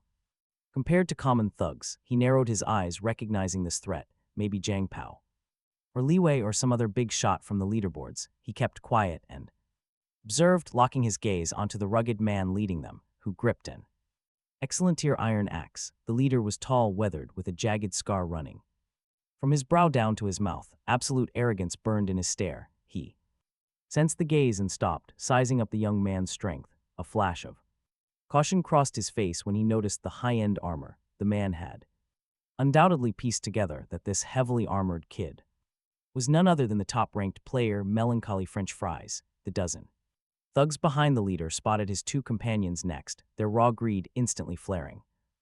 Handsome youth flanked by 2 drop-dead gorgeous women, with the main guy clad in shimmering red light armor. They were smart enough to recognize high-tier gear, and their greedy expressions quickly turned into thin, murderous smiles. The burly leader eyed him like a butcher sizing up a fat sheep. He was clearly convinced he was no weaker than the top player, thinking the kid just got lucky with good armor. Suppressing his hunger, the leader forced a friendly grin and casually reached out his hand, introducing himself as Li Wei and asking if they knew him.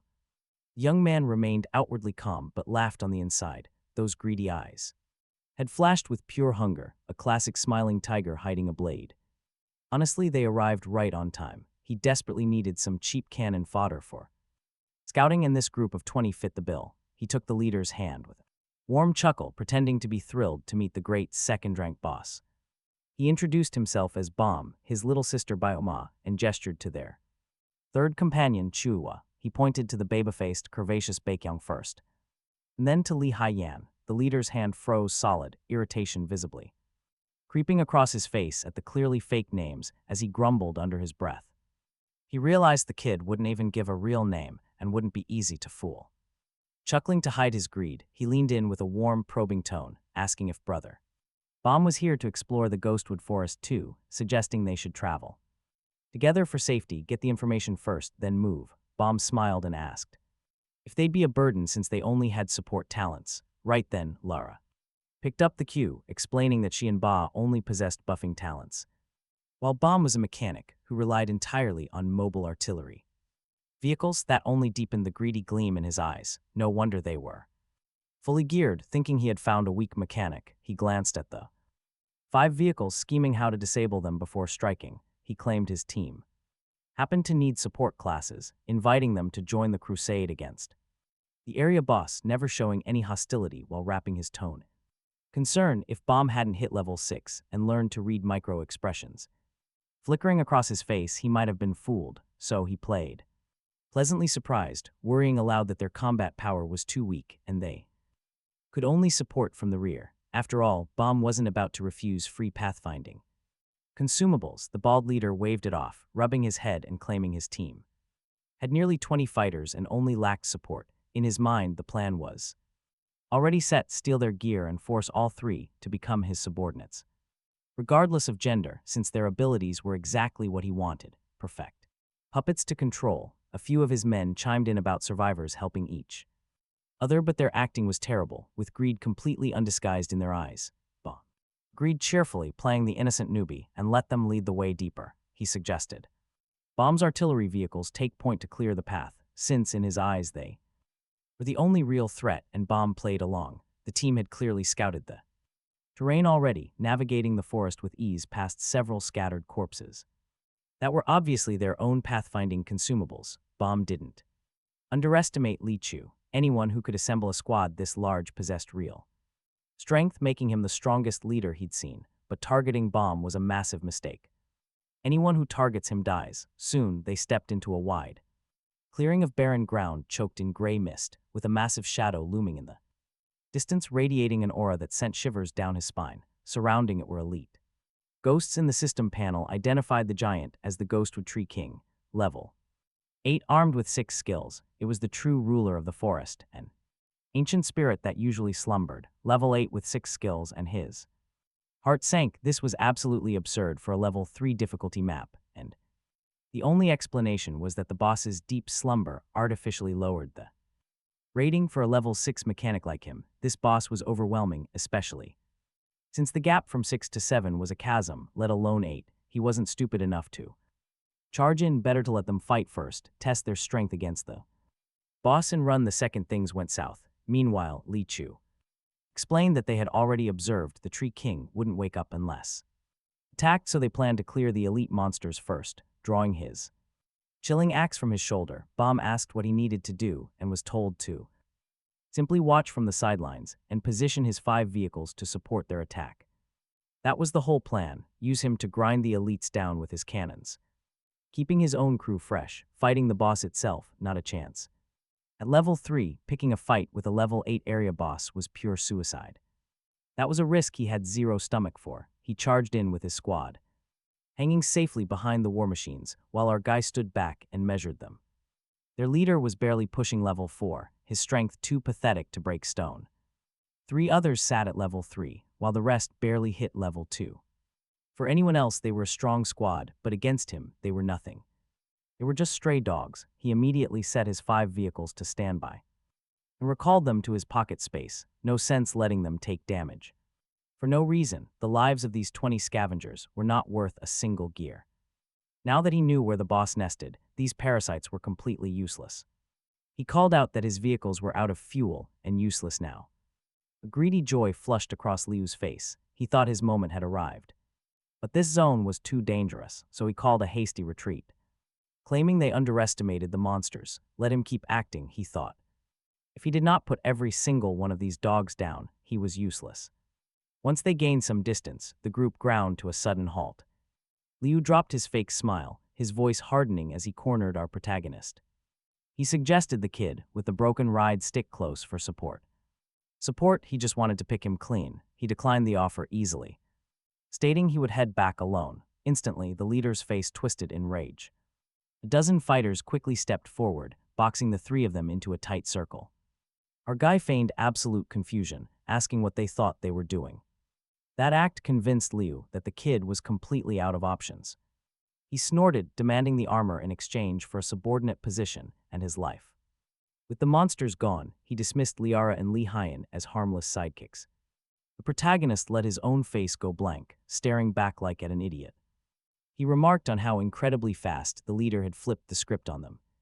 He really expected the greedy leader to keep up the act just a bit longer. The umbrella weapon snapped into his grip, a thin, chilling smile gracing his lips. Liu demanded to know what was so funny, a sudden dread creeping over him.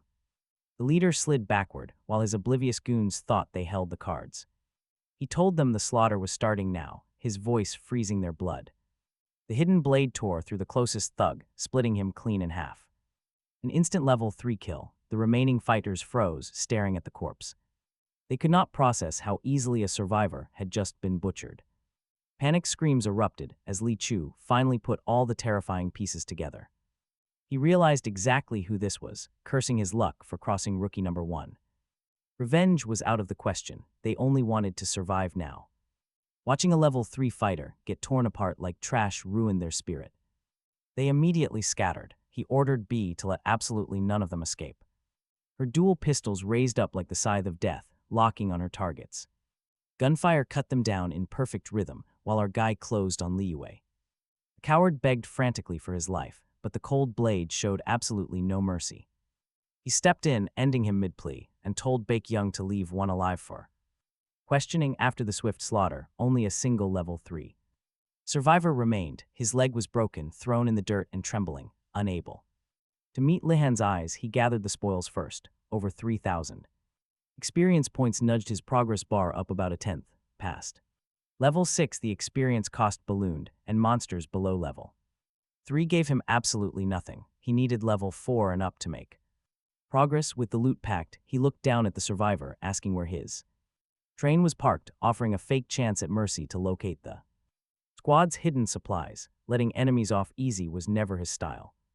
Cross him and you end up in the ground, the survivor pleaded instantly, swearing to guide him if only he spared his life. When asked how many guarded the base, he blurted out 5, 1 level 3 and 4 level 2s, not daring to hide a thing. Lihan hauled him upright, forcing him to limp ahead.